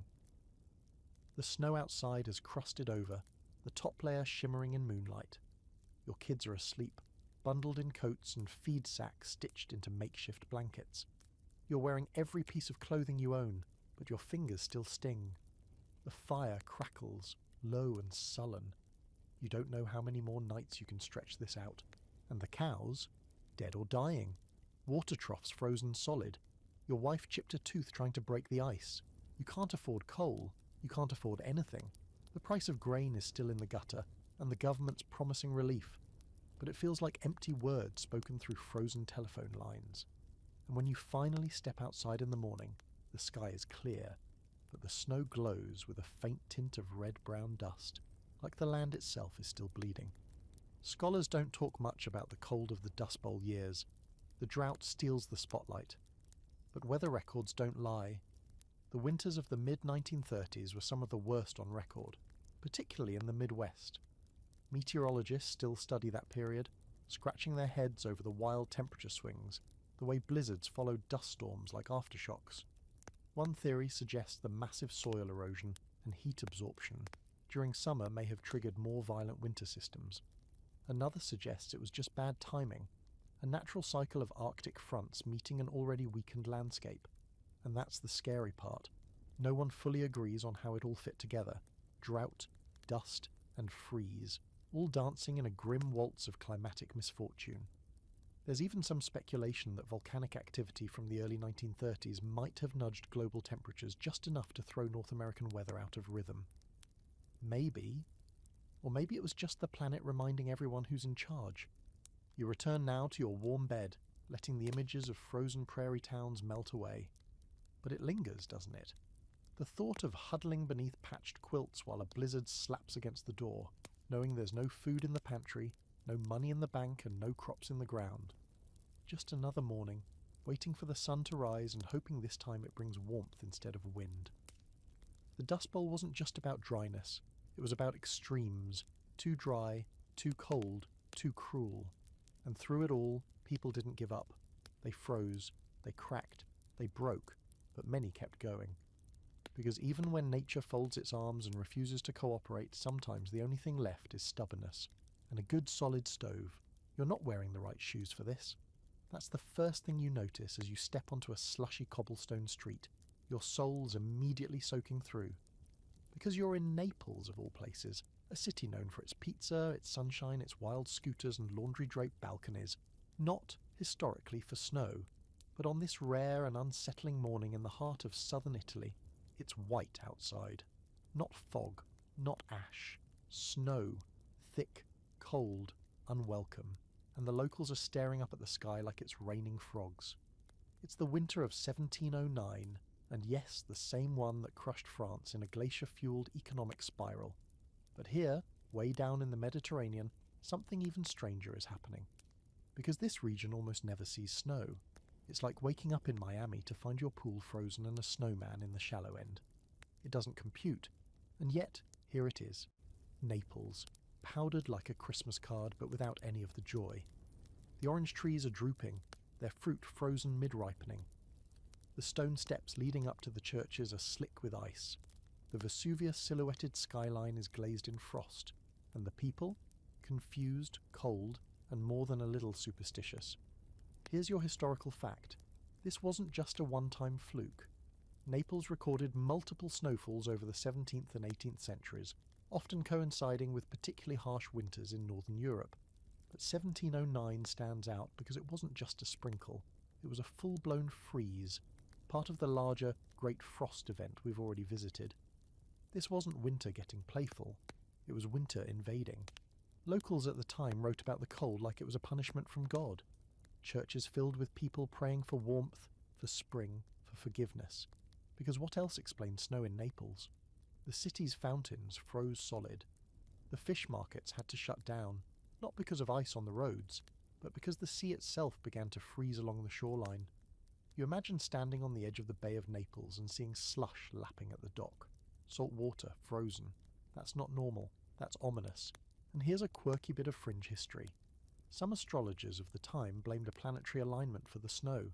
Jupiter, Saturn and Mars had been stacking up in the sky, and the more esoteric thinkers were convinced that when the planets get too cozy, the Earth gets nervous. So nervous it freezes. Others, more grounded but still creative, thought it was volcanic steam from Vesuvius reacting with sea air and creating a localized snowstorm. An imaginative stretch, sure, but people were grasping for anything that made the ice make sense. Now let's back up a few years. The mid to late 1600s saw strange winters across the Mediterranean. In Rome, the Tiber River froze over. People skated under the ancient bridges. In Sicily, frost killed off olive trees that had been growing for generations. Even parts of North Africa saw snowfall. This wasn't just a one-city phenomenon, it was a southern chill that reached places thought to be impervious to winter's worst. Climatologists now think these odd cold snaps were part of the Little Ice Age, amplified by volcanic activity like the eruption of Mount Etna in 1669, a big one that likely disturbed regional weather patterns. Ash clouds, solar dimming, jet stream weirdness, it all adds up. Sort of. But there's still debate. Mediterranean snowfall is so rare that many ancient accounts are written in wide-eyed disbelief, which makes them both fascinating and frustrating for modern historians. Was it really snow, or hail, or frost mistaken for flurries? But in 1709 there's no doubt. Naples is frozen, and the consequences ripple outward. Citrus crops are lost, vineyards suffer, grain imports slow because shipping becomes dangerous, and the poorest suffer the most, as always. You walk past a family huddled outside a shuttered bakery. The father's beard is rimmed with ice. The mother wraps her shawl around a baby so tightly it looks like a bundle of rags. They're waiting for the church bells to ring. Sometimes that means soup. Sometimes it just means another funeral. And what about you? You're staying in a villa on the hillside. Normally you'd have a view of the sparkling bay, the islands dotting the horizon. But today, all you see is fog and frost. You try to warm your hands by a tiny fireplace that's barely lit because the wood's too damp to burn properly. The stone walls are sweating cold, and even wrapped in blankets, you're shivering. In the city, someone builds a snowman, clumsily, joylessly. People gather around, not to admire it, but to cross themselves. It's unnatural, they whisper. The kids aren't laughing, they're hungry, they're scared. The novelty of snow wears off fast when there's no firewood and the pasta's frozen in its pot. By the end of the month, the snow melts, the streets flood. Cold gives way to wet. Disease follows. The runoff carries sewage into drinking water. The hospitals fill, and like that, Naples goes from freezing to rotting, all within a few brutal weeks. Modern scholars look back on this and scratch their heads. How did Naples, a city not known for wool coats and sleds, handle these mini ice ages? The answer is not well. There's very little infrastructure for extreme cold in warm weather cities even today. Back then, it was chaos, and not the good kind. Just suffering, poorly documented, swept under the rug of southern sunshine once the thaw came. You lie in bed now, heater humming, not a single snowflake in sight. But the idea of Naples under snow lingers, doesn't it? That quiet dissonance. Palm trees frosted like pastries, fishermen slipping on icy piers, saints in stained glass staring down at frozen pews, a city out of place in its own climate, blinking in confusion at the sky. Because sometimes history isn't about big battles or famous names. Sometimes it's about the day winter took a vacation south and ruined everything.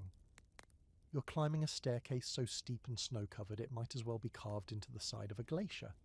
Your breath comes in short bursts, fogging the air around your scarf-wrapped face. Below you is a winding mountain road. Above you, the roof of a small wooden inn clings to the side of the cliff like it's afraid of falling off. Welcome to snow country. Not just a poetic nickname, but a brutally literal one. You're in Japan in the early 1800s, walking through the thick, unforgiving winters of Echigo province, one of the snowiest inhabited regions on Earth. This place is no stranger to snow, not just a few inches here and there, meters, as in 10, sometimes 12 of them. That's 30 feet of snow or more, layered thick on rooftops until the houses resemble giant sleeping animals buried beneath white fur. People carve tunnels between buildings. They build second-story doors, not for architectural flair, but because the first floor is often completely snowed in. Snow is a way of life, a way of survival, and sometimes a way of surrender. Here's your historical fact. Some regions in Japan, particularly Onuma and Aomori, receive over 500 inches, 1,270 centimeters, of snow per year.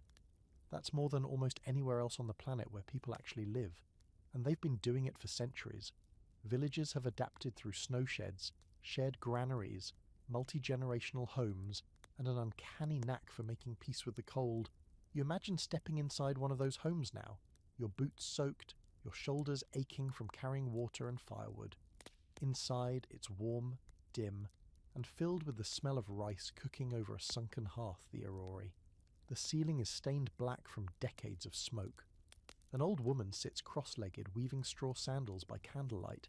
You sip hot sake, the warmth spreading out from your belly, and for a moment the snow feels far away. But it never is. It waits just outside, falling in absolute silence. Thick flakes, steady as breath, piling up on roofs, on trees, on the memory of everything. Some years it gets so deep that families must spend half their winter simply digging out. You shovel your roof, your neighbour's roof, the school's roof, and if you don't, the snow will crush it, literally. There are records of homes collapsing under their own white weight. Here's your quirky fringe fact. In the Edo period, certain rural snow-covered villages developed snow-watching platforms, almost like scenic balconies, from which wealthier residents could gaze at the snowfall for entertainment. Yes, while most people were out breaking their backs with shovels, some folks were aesthetically appreciating the blizzard. It was seen as spiritually cleansing, a kind of natural performance art. Nothing like a little class division to season your snowstorm. And yet, life in snow country wasn't always bleak. It was also beautiful, communal, deeply tied to rhythm and ritual. The snow-insulated homes, muffled sound created a cocoon where families gathered around the fire and passed long months through storytelling, craft making and food preservation. This is the season of pickled vegetables, fermented bean paste, dried persimmons and thick mochi cakes. You prepare for winter all year, and then, when it arrives, you give yourself over to it, because fighting it would be like fighting the tide. But of course, things don't always go smoothly. Avalanches are a constant threat. In some regions, entire villages have been relocated after being repeatedly buried. Travel becomes nearly impossible. Children walk to school with yuki geta, snowshoes made of bamboo and cloaks layered in oil paper to repel the wet.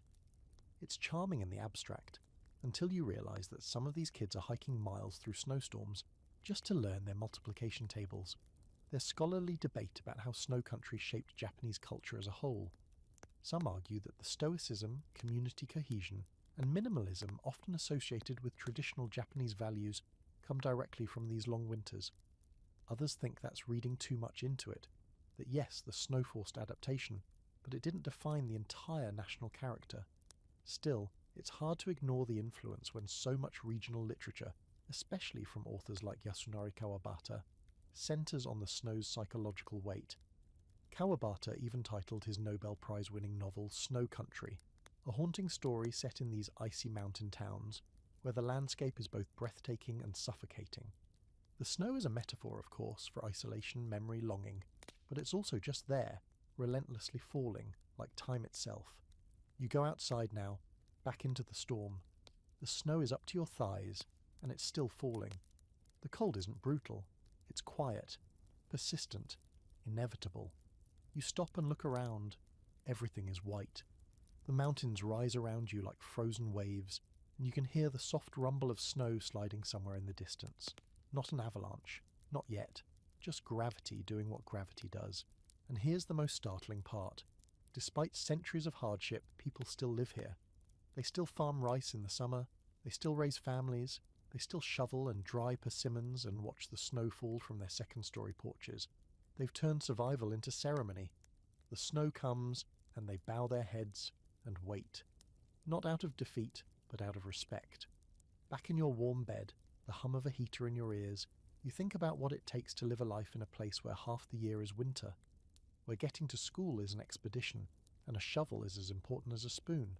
You think about how snow, in the right amounts, is beautiful, but when it overstays its welcome, it becomes something else, something heavier, something to build your life around. Not everyone can live in snow country, but for those who do, every winter is a quiet victory. You're standing at the edge of what should be a vast, unforgiving sea, but instead it looks like a pale, rippled field.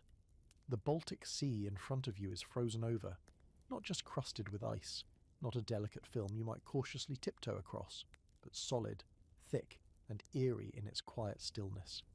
It's the middle of winter in Sweden, probably the 17th century, and the horizon is one long frigid sheet of possibility.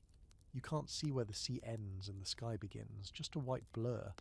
And the really strange part, there's a military convoy marching across it. Yes, armies crossing a frozen sea. You're not hallucinating. You're witnessing one of the most bizarre and dangerous logistical feats in military history. When winter didn't stop war, It enabled it. The year is 1658, and Sweden is locked in a brutal conflict with Denmark. King Charles X, Gustav of Sweden, is ambitious, aggressive, and just barely crazy enough to think the weather is on his side. After a string of victories and a hunger for more land, he gets word from his scouts.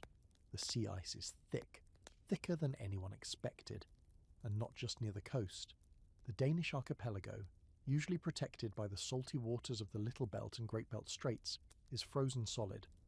Suddenly, Denmark is no longer surrounded by water. It's exposed. And Charles sees his moment. Here's your historical fact. During the Second Northern War, in February 1658, the Swedish army conducted the now legendary march across the belts, crossing the frozen sea straits from Jutland to the Danish islands. More than 9,000 soldiers, plus cavalry, cannons and supply wagons, moved across the ice-covered Baltic, an act so risky it sounds like folklore. But it happened, and it worked. You imagine being one of those soldiers. You're wearing layers of wool, leather, and what's left of your courage. You're walking across what your instincts tell you is wrong. People don't walk on oceans. But there's a commander ahead shouting encouragement, and 1,000 boots behind you making retreat impossible.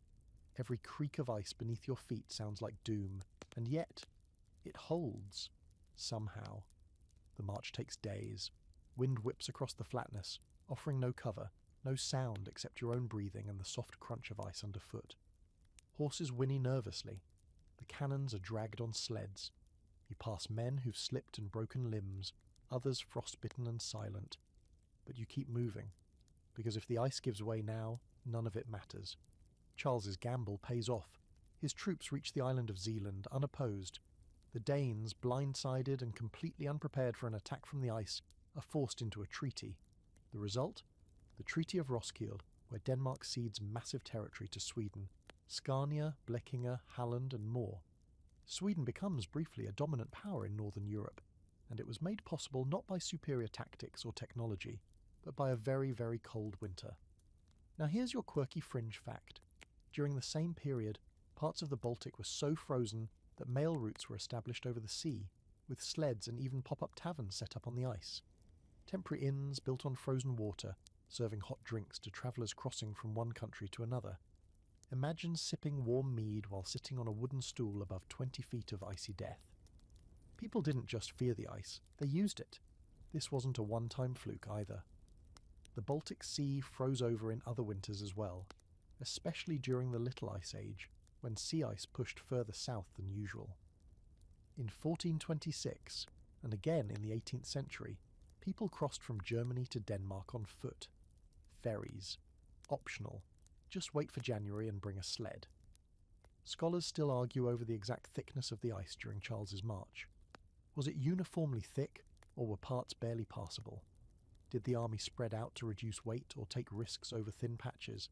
Some believe Charles got lucky. Others think he had ice scouts mapping it days ahead. The truth is likely a blend of bravado and desperation. Sweden was stretched thin. Charles needed a miracle. Winter gave him one. But it wasn't without cost. Not all soldiers survived the cold. Frostbite claimed fingers, ears, feet. Some supply wagons were lost, and if the ice had cracked at the wrong moment, if a thaw had come a day earlier, Charles's entire army could have vanished into the sea. His legacy would have been a footnote about poor timing instead of a chapter about iceborne conquest. You stand now at the edge of the same sea, imagining it frozen once more. Today, with warming temperatures and rising salinity, the Baltic doesn't freeze the way it used to. The odds of repeating a march across the belts today? Practically zero. Modern navies don't wait for winter, they send drones. But something about those soldiers, walking across a sea with muskets and cannonballs, feels more terrifying, more human. Back in your warm room, you listen to the gentle churn of a dishwasher or the hum of a distant train.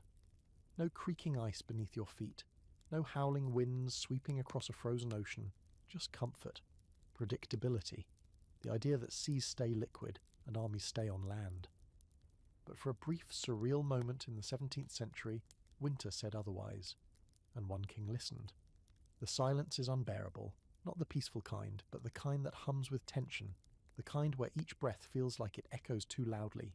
You're inside a frozen city, windows taped, doors barricaded, the air brittle with fear.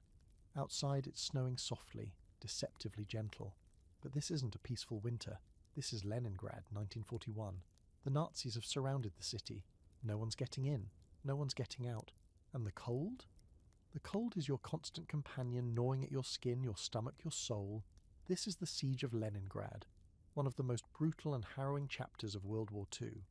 For 872 days, from September 1941 to January 1944, the city was encircled by German and Finnish forces, cut off from supplies and subjected to relentless shelling and starvation. But what made the siege truly unforgettable was the winter, more than one in fact, during which nature joined the assault with deadly precision. Let's talk about the first real winter, 1941 to 1942. Temperatures dropped to minus 30 degrees Celsius, minus 22 degrees Fahrenheit. Heating systems failed, pipes froze, buildings cracked from the cold. Food was already scarce, but now even boiling water was a challenge. You imagine lighting a fire with torn-up floorboards because there's nothing else to burn. You pull your coat tighter and realise it's not a coat. It's a blanket you've cut armholes into. Historical fact, by the end of that first winter, over 600,000 people, mostly civilians, had died in Leningrad. That's more than the total deaths from the bombings of Hiroshima and Nagasaki combined. Most didn't die from bombs or bullets. They died from hunger and cold. Starvation was everywhere.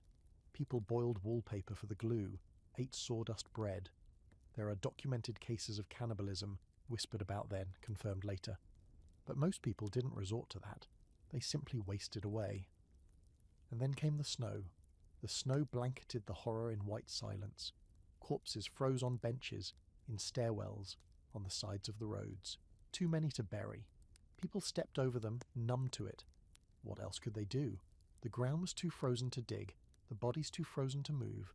You walk the icy streets now. Your boots have holes. You pass a woman carrying a bundle that looks far too light to be wrapped in so many layers. A child trails behind, dragging a sled that's not for playing. It's for transporting water, or maybe something darker. The only sound is the wind, the occasional crack of ice, maybe an explosion in the distance. And yet, somehow, the city didn't fall. Here's your quirky historical detail. Despite the unimaginable conditions, Leningrad continued producing art and music. In 1942, composer Dmitri Shostakovich, himself trapped in the city before being evacuated, wrote the Seventh Symphony, Leningrad.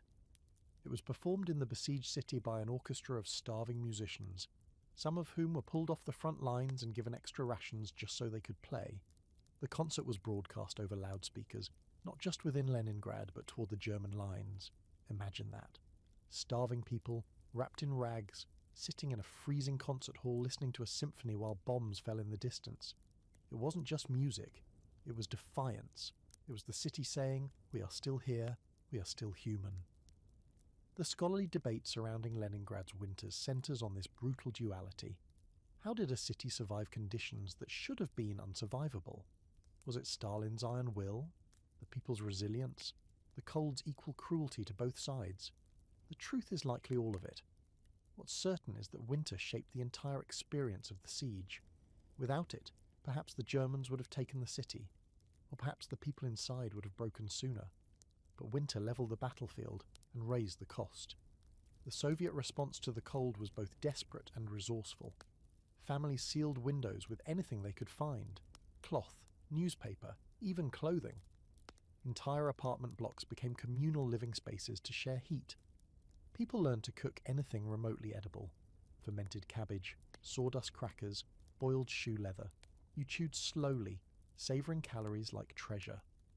The Road of Life, a makeshift ice road across frozen Lake Ladoga, became the city's only lifeline. Trucks carried in food and supplies, skidding across miles of thin, cracking ice, while German bombers circled above. On the way back, they carried out the sick, the dying, and the hopeful. Many of them never made it. You stand on the edge of Lake Ladoga now, staring at what looks like just another sheet of frozen water. But you know better.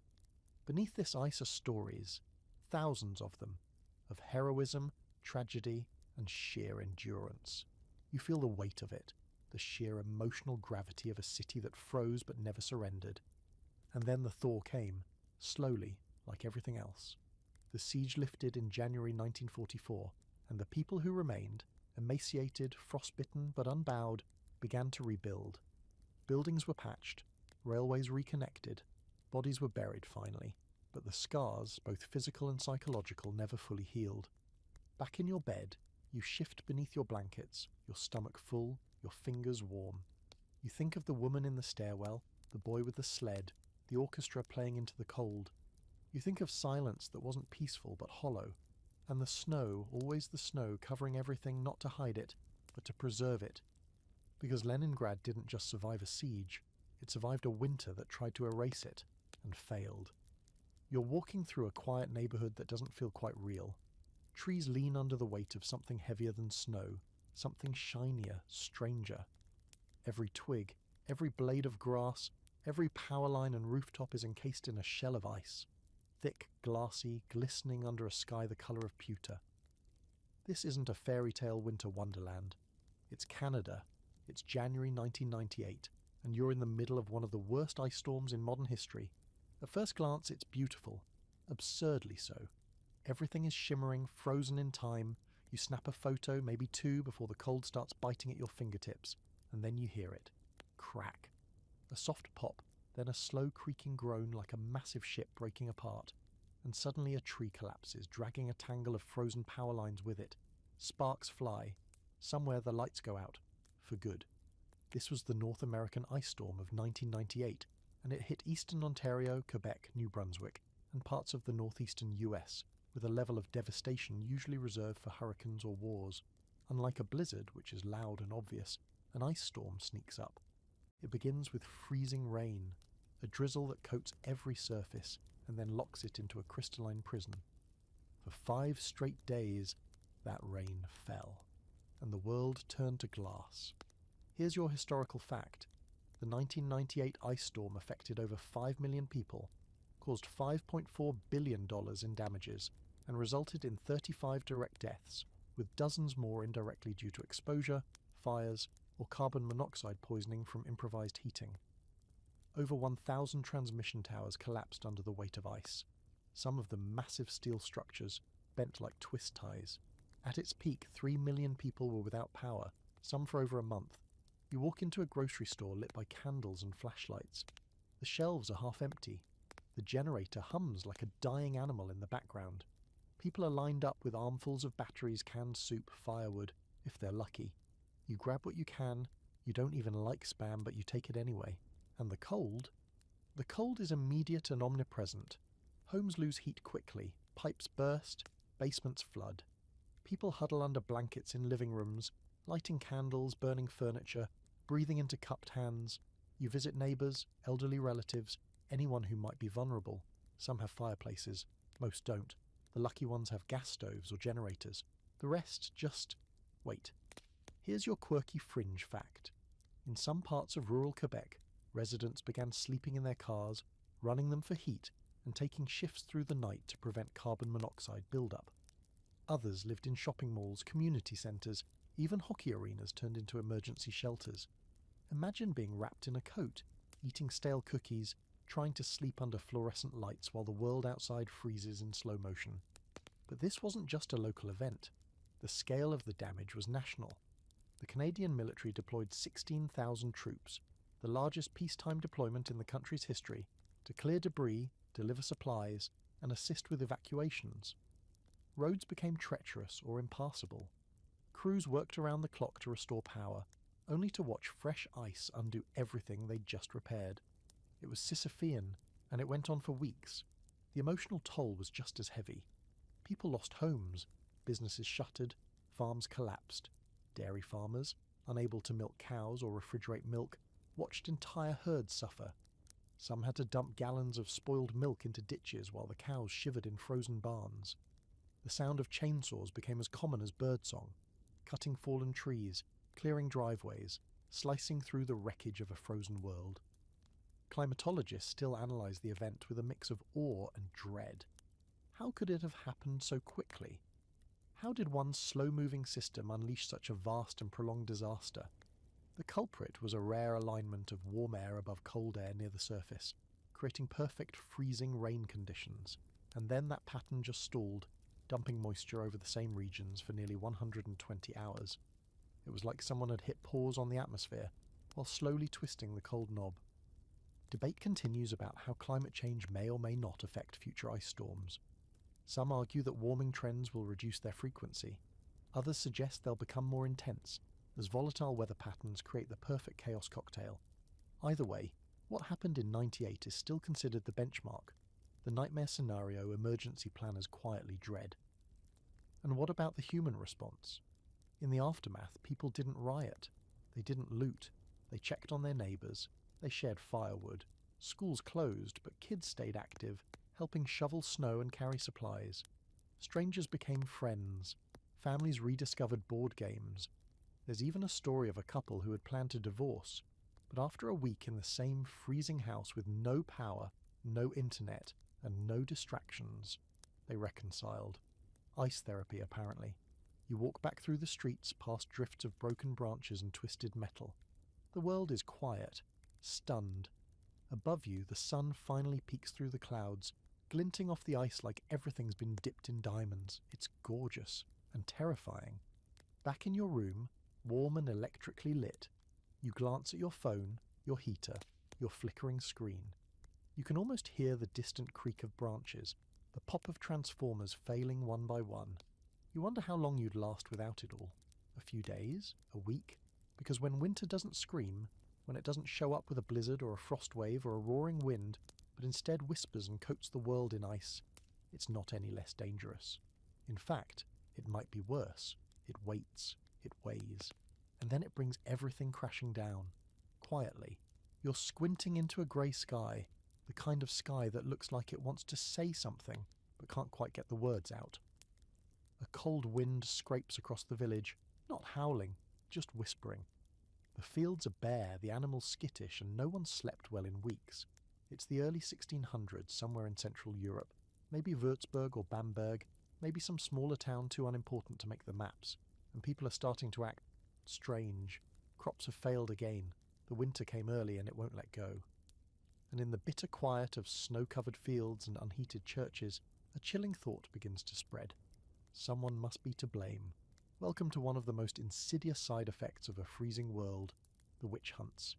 You think witch hunts were all torches and pitchforks, angry mobs chasing old women into the woods, right? That's part of it.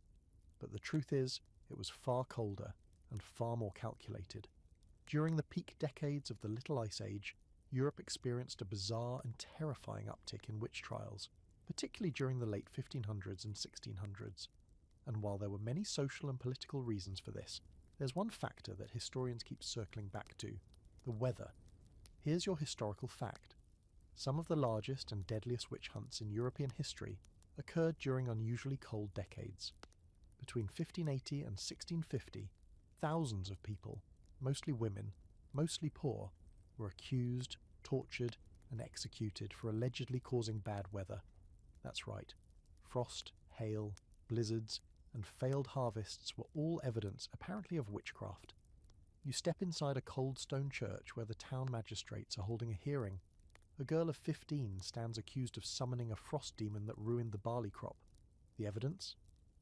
Her neighbour saw her collecting herbs at dusk. She owns a cat. She spoke harshly to a pig that died the next day. And worst of all, she didn't attend Mass last Sunday. You know how this ends. In 1626, Bamberg, in what is now southern Germany, hosted one of the most notorious witch trials in history. Over 900 people were executed in a frenzy that lasted nearly a decade. Entire families were implicated. Property was seized. Confessions were extracted under torture. So much torture that some suspects confessed to riding weather demons through the sky, or milking phantom cows that gave poison cream. The absurdity was grotesque, but it was also desperate. People were starving, livestock were dying, winters were long, and when you're freezing and your children are coughing blood into straw beds, you're willing to believe anything that gives you a reason for the suffering. Quirky fringe fact. A pamphlet printed in 1563 by a German theologian claimed that witches had gathered in Alpine meadows to conjure snowstorms that would bury Protestant villages. Another account described witches flying over the Swiss Alps in midwinter, using frost-laced whips to steer cloud dragons into enemy farmland. Fantasy, of course, But when your village has lost its grain for 3 years in a row, and the river is frozen solid in April, fantasy starts to look like logic. The scholarly debate here is both fascinating and unsettling. Did climate instability cause witch hunts? Or did it simply provide the ideal conditions for mass hysteria to thrive? Most agree on this much. When societies are stressed, especially by invisible forces like climate, scapegoats become inevitable. And who better to blame than the old woman who knows how to make herbal tea or the widow who talks to her chickens?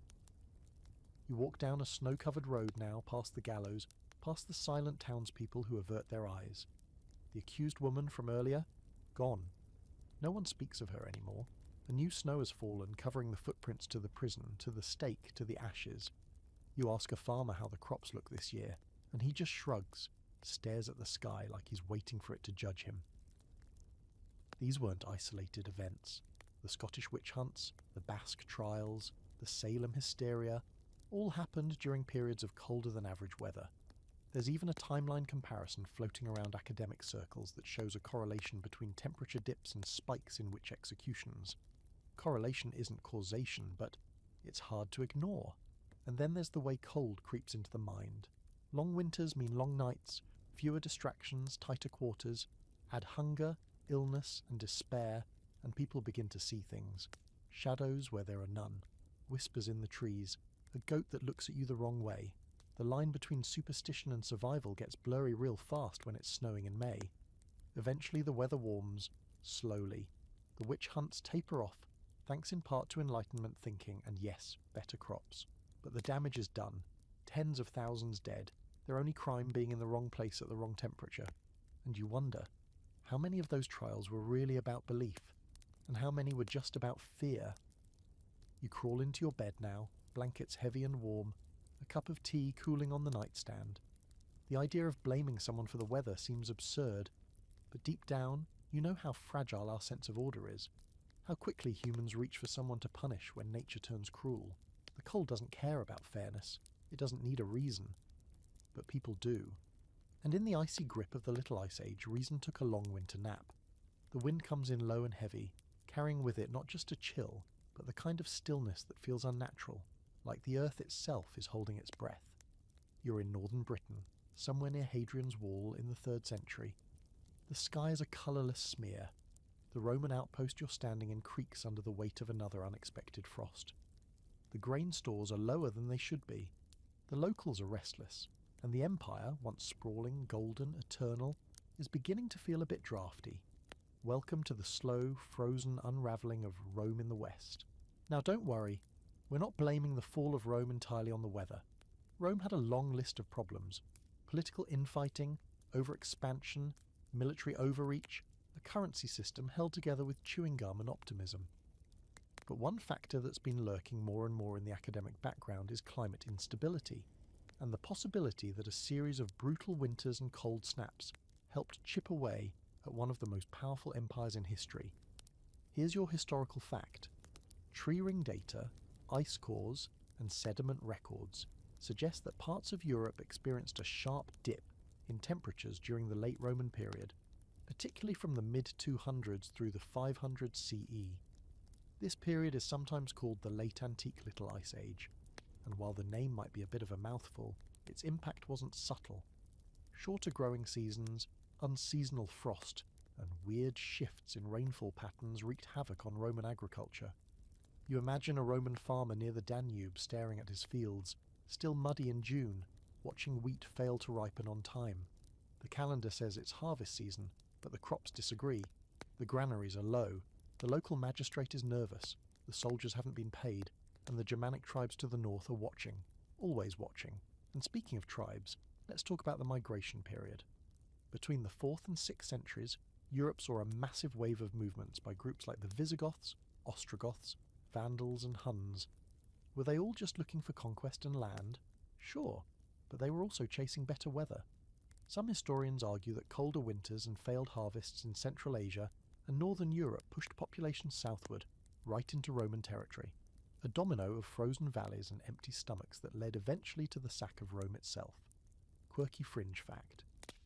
Some accounts claim that when Alaric and the Visigoths sacked Rome in 410 CE, They were actually better fed and more organised than the starving Roman population they conquered.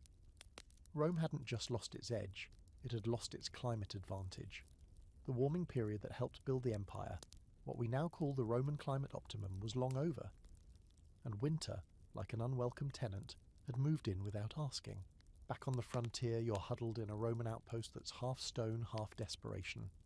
You wrap a wool cloak around your shoulders and try to forget that the legion that used to protect this region has been reassigned, or disbanded entirely. The Picts are growing bolder. Bandits stalk the old roads, and the roads themselves, cracked, overgrown, slowly being reclaimed by weeds and snow. In Rome, meanwhile, the politics are melting down faster than the spring thaw. Emperors come and go, some assassinated, some exiled, some just vanishing. Famine hits different regions every few years. Civil war becomes a seasonal event. The rich flee to their country villas, and the poor are left to freeze in crumbling tenements, hoping the next winter isn't worse than the last. Here's where the scholarly debate gets spicy. Some historians still downplay climate's role in Rome's decline, arguing that social, military and economic factors were far more significant. Fair enough. But others point to the increased frequency of droughts, floods, and cold waves as stress multipliers, forces that didn't cause collapse outright but accelerated it. Think of them as the final straw layered in frost. There's even archaeological evidence that supports this. Layers of frozen grain residue in certain storage pits, shifts in animal husbandry, cattle being replaced by smaller, hardier livestock, a sudden rise in burial pits in some areas during known cold periods. It's not just theory, it's physical. You wander now through a ruined villa on the edge of the former empire. Snow drifts in through broken columns. Mosaics, once vibrant, are faded and cracked. You can still see the outlines of Roman grandeur, but it's all been dulled by time, ice, and neglect. A frozen silence rests over everything, broken only by the wind. It's not dramatic. It's slow, like frost creeping into the corners of a once glorious painting. And then, somewhere in the distance, a bell tolls. A church, maybe. Because as the empire fell, something else rose in its place. Christianity, monasteries, quiet centres of survival and memory. Many of them built in remote, cold places where winters taught humility and snow became routine. The empire didn't vanish. It melted, reshaped by the cold into something new. You tuck your feet under your warm blanket and try to imagine a world where the fall of a civilization didn't come from invasion or fire, but from years of disappointing springs, from hungry bellies and long winters, from a sun that stopped shining quite so brightly. Because sometimes it's not the sword that brings down a giant. Sometimes it's a cold breeze. Your breath is fogging up the inside of your helmet. You've already stopped trying to keep your hands warm. There's no point. The gloves help, but not enough. You flex your fingers, slowly, just to remind yourself they're still there. Around you is a world of ice, slick, white, and blinding in the morning sun. You're on a ridge overlooking the Chosin Reservoir in North Korea, December 1950.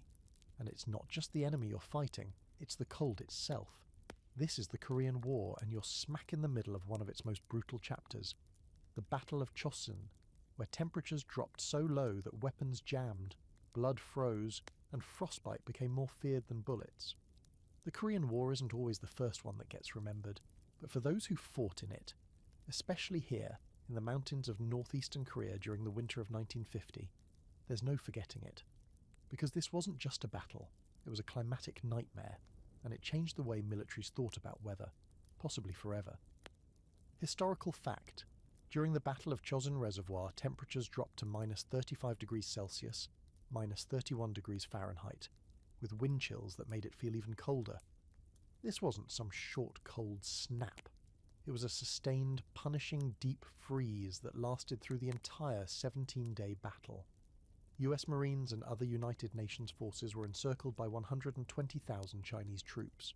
Outnumbered, undersupplied, and surrounded, the 1st Marine Division fought its way out, in the snow, over mountains, under constant attack. Their motto: retreat hell, we're just attacking in another direction. But the enemy wasn't just China, it was winter. You can barely fire your weapon. The oil in the rifles has congealed. Soldiers are urinating on gun parts to warm them enough to function. Grenades won't detonate because the fuses are frozen. Sea rations become inedible bricks of beef stew. Radio batteries die within minutes. Bandages freeze to wounds. And every night, you sleep next to men who might not wake up come morning. You're wearing every layer of gear you've got. It doesn't help. Your feet are numb. Your ears are ringed with ice. You're not thinking about tactics or glory anymore. You're thinking about whether you'll still have toes by the end of this patrol. You wonder how long a man can last in this cold before his body just gives up. And here's your quirky fringe fact. The Marine Corps issued Mickey Mouse boots, massive rubberized footwear designed to trap warm air, but they arrived too late for many at Chosin. Before that, soldiers were stuffing newspaper, extra socks, even toilet paper into their boots to stave off frostbite. It worked, sort of, but not well enough. Thousands were evacuated, not because of wounds, but because their limbs were turning black. Military historians often point to Chosin as a miracle of endurance, a tactical withdrawal under apocalyptic conditions. The terrain was unforgiving, the roads were icy death traps, evacuation was nearly impossible. Helicopters, when they could fly, carried the injured out one by one. But the fighting didn't stop. The retreat was a battle in itself, over mountains, through ambushes, in the kind of cold that makes your soul ache, and the numbers? Devastating. Of the 30,000 UN troops involved, around 17,000 became casualties, many due to frostbite. Chinese forces suffered even more, up to 50,000, including tens of thousands who froze to death in thin cotton uniforms. The Chinese soldiers had no winter gear, no medical support. They attacked anyway, wave after wave. Some never made it within rifle range. They froze before they could fight. There's still debate among scholars and military analysts about whether the UN forces could have anticipated such extreme conditions. Should they have had better winter gear? Better supplies? Maybe. But even now, the weather at Chosin is seen as a once-in-a-century anomaly, a perfect storm of terrain, temperature, and tactical chaos. Some believe the cold saved lives, slowing Chinese advances, freezing roads, and giving the UN just enough breathing room to escape. Others argue it almost destroyed the division completely. You pull back from the memory, wrapped in your own blanket, heater purring softly in the corner, and you try to imagine what it was like, standing in a foxhole full of snow, boots soaked, fingers blackening, watching flares pop in the sky as enemy troops move in again. You chew on a frozen chocolate bar because it's the only thing you can stomach. You wrap a scarf around your face so the skin won't split open from the wind. You cry, but the tears freeze on your cheeks, and through all of it you keep going, because the cold doesn't care if you're a Marine or a civilian. It doesn't care who wins or loses. It just takes. Heat, movement, memory. The men who survived Chosin were called the Frozen Chosen, a nickname that sounds almost light-hearted until you understand what it cost. Today, Chosin is studied in military academies around the world, not just for its tactics, but for what it taught. Weather is a weapon. The Earth itself can be an ally or an enemy. It can turn soldiers into statues. It can freeze a war in place. You lie still now, warm and safe, and try not to take it for granted. Because for those 17 days in the winter of 1950, warmth was a distant dream, and the world was nothing but snow, blood, and breath. You're standing in a trench, knee-deep in mud and ice water, staring out across a barren, frozen field of shattered trees and silent craters. It's Europe, it's 1916, and you're on the Western Front of World War I. The war that was supposed to be over by Christmas 2 years ago has turned into a grinding, frozen stalemate. And now, with winter pressing down like a leaden sky, you're learning what thousands already know. Cold doesn't stop war, it just makes it more miserable. You're wrapped in a heavy wool coat that hasn't been dry since you were issued it. Your gloves are stiff with frost. Your boots might as well be buckets. Every toe you have feels like it belongs to someone else. The smell down here is part rot, part gunpowder, and part something worse. Wet fabric that's forgotten what dry feels like. Someone coughs. Someone else mutters a prayer. The morning frost crunches underfoot, then gives way to slush. You're not sure which is worse. Here's your historical fact. Winter conditions on the Western Front were so brutal that entire battalions suffered mass casualties from exposure alone. In the winter of 1916 to 1917, temperatures in France dropped well below freezing, with heavy snowfalls that clogged trenches, froze equipment, and immobilized men. Frostbite and trench foot became epidemic. Medical stations were overwhelmed, not just with wounds, but with blackened limbs, swollen joints, and soldiers who simply couldn't stop shivering. And then there's the snow. It softens the battlefield, dulls the edges. Bullets still fly, but they land with quieter thuds. The artillery is no less deadly, but the sound is stranger, muffled by powder-dusted fields. You think that might be a kindness, until you realise the snow also conceals bodies, and in a trench war where land is gained and lost by the yard, that means stepping over someone who might not be sleeping. You watch as a young private pours hot water into a metal mug and stirs in a chunk of whatever is passing for coffee today. The steam rises and vanishes instantly. He hands it to you. You sip. It's mostly warm, mostly bitter, and entirely priceless. Little comforts mean everything when the world outside is a hell frozen over. Here's your quirky fringe fact. To combat trench foot, officers eventually ordered troops to grease their feet with whale oil before putting on dry socks. Each soldier required multiple tins of the stuff, applied daily. It helped, marginally. But you still ended up with medical diaries full of grotesque drawings, feet ballooned to twice their size, toes like purple marshmallows, nails peeling off like wet bark. You hear about the Christmas truce of 1914, when soldiers from both sides emerged from their trenches, shook hands, exchanged cigarettes, even played soccer in the snow. It sounds almost quaint now, because that was before the war became machinery, before the gas, the tanks, the endless waves of mud and steel. By the time 1916 arrives, that magic is gone. No one's singing carols anymore. The snow isn't festive. It's just more weight on a war that already feels like it might last forever. And now for the academic squabble. Some scholars argue that winter slowed the pace of war, offering natural ceasefires due to impassable conditions. Others claim it made things worse, trapping soldiers, making supply lines even more fragile and turning minor infections into amputations. There's no consensus, but everyone agrees on this. The cold didn't help. It didn't kill as fast as the guns, but it worked steadily, silently in the background. You remember reading somewhere that generals planned entire offensives around the weather. They'd wait for a thaw, a freeze, a fog. Sometimes that played in their favour.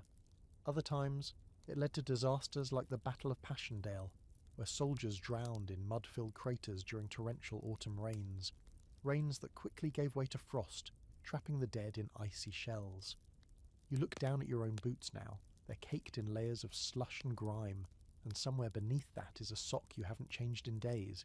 You can't feel your toes, you don't want to, because if you do, you'll realise they've already gone numb, and numbness in a trench is never a good sign. The shelling starts again, distant thuds at first, then closer. You duck instinctively, even though you've been through this before. Snow sprays up from the lip of the trench.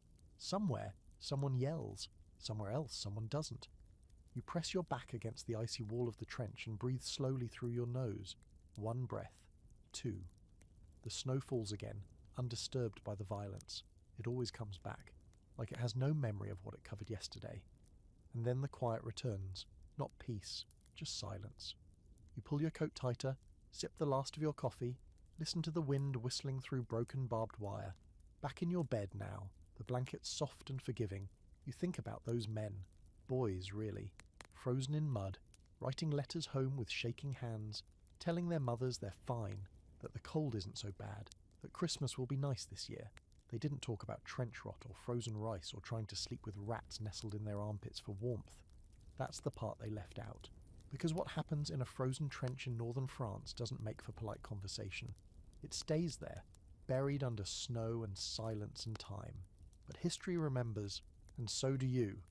You're walking across a darkened city, your boots clicking on frozen asphalt, your breath puffing out in white bursts that vanish almost as quickly as they appear. Above you the sky is black, clear, and utterly still. It's the kind of cold that feels like it's waiting for something, listening. You pass shuttered shops, dark homes, lampposts flickering dimly. If at all, you're in Texas, of all places, February 2021, and what you're feeling isn't just cold, it's collapse. This was supposed to be a quick winter snap, a novelty maybe, something people would laugh about on social media while sipping cocoa and posting selfies in rare snow. But then the power went out, and then the water stopped running, and then people started dying in their homes, wrapped in blankets, surrounded by candles and silence. This wasn't quaint. This was Winter Storm Uri, one of the most devastating and surreal weather disasters in recent US memory. Historical fact: in mid-February 2021, an Arctic air mass descended far further south than usual, plunging the state of Texas and large swaths of the southern US into a deep freeze. Temperatures dropped to -2 degrees Fahrenheit, -19 degrees Celsius, in places like Dallas. Millions lost power as the state's power grid, isolated, deregulated, and deeply unprepared for cold, buckled under demand. Rolling blackouts became full outages, frozen pipes burst, water treatment facilities failed, grocery stores emptied in hours, roads iced over, people were trapped, in the dark, in the cold, with no idea when it would end. And here you are, walking through it, looking up at the stars, wondering how a place known for barbecue, sunburns, and air conditioning suddenly became the setting for a slow-motion disaster movie. You pass a family huddled in a parked car, engine idling. You smell gasoline and hear the faint hum of heat. They're not going anywhere, they're living in that car tonight. You see another house with flickering lights and a cord snaking out to the driveway, where it plugs into a neighbour's generator. Sharing power, sharing survival. No one's asking political questions right now. They're asking, do you have heat? Or, can I borrow some water? Now for the quirky fringe detail. In some neighbourhoods, locals began melting snow in buckets just to flush toilets. Others used pool water, or even boiled water from hot tubs. There were even reports of campfires being built inside living rooms, chimneys or not. A fire marshal in Houston described the scene as a return to pre-industrial life, overnight. The smell of wood smoke mixed with the sound of emergency sirens and cracking pipes. And it wasn't just the cold, it was the infrastructure failure.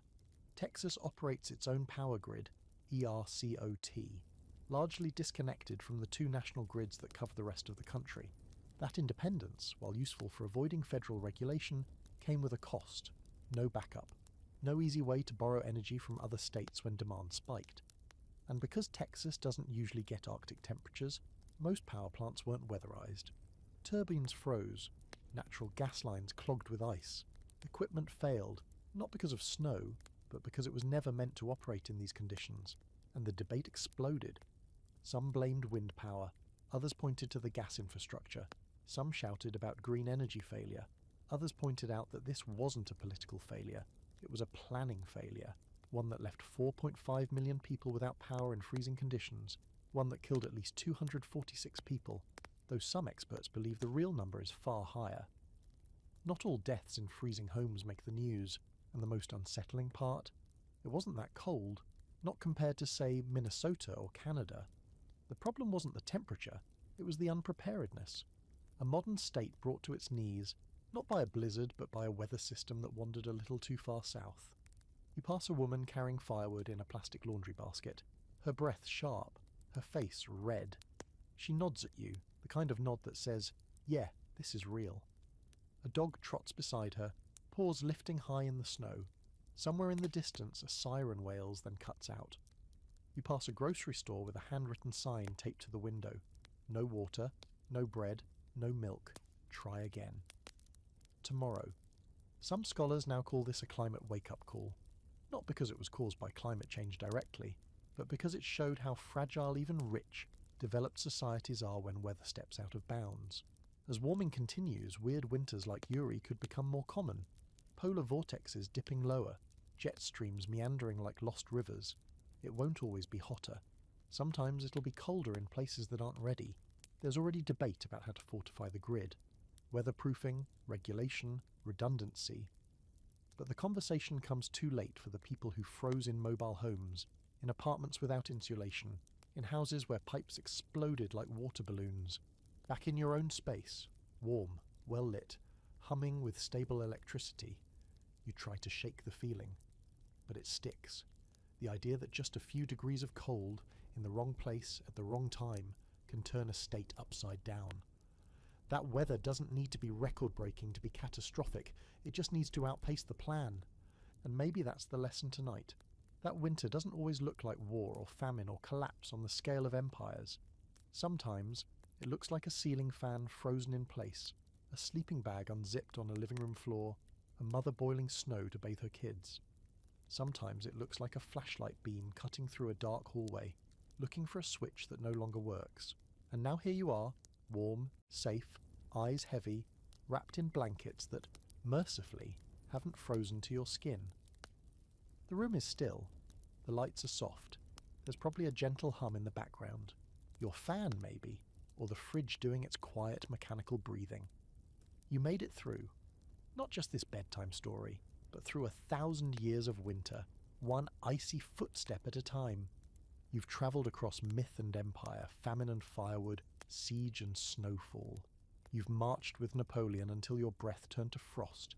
You've huddled inside a Leningrad apartment waiting for soup that wouldn't come.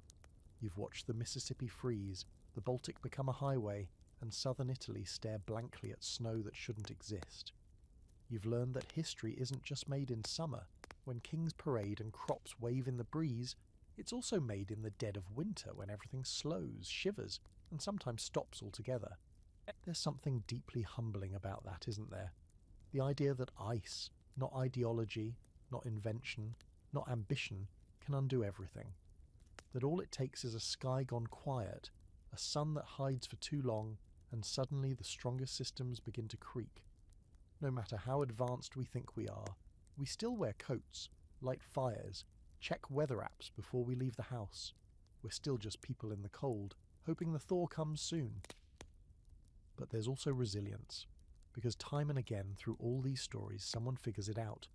They dig the roof out, or build a better boot, or write a symphony in the middle of a siege. People adapt, they survive. Not always beautifully, not always fairly, but enough to keep going. And maybe that's what matters. So now finally you can let it go. Let your mind wander somewhere quieter, somewhere warmer. The ice is behind you, the fire is crackling, the danger has passed. Let the snow keep falling if it wants.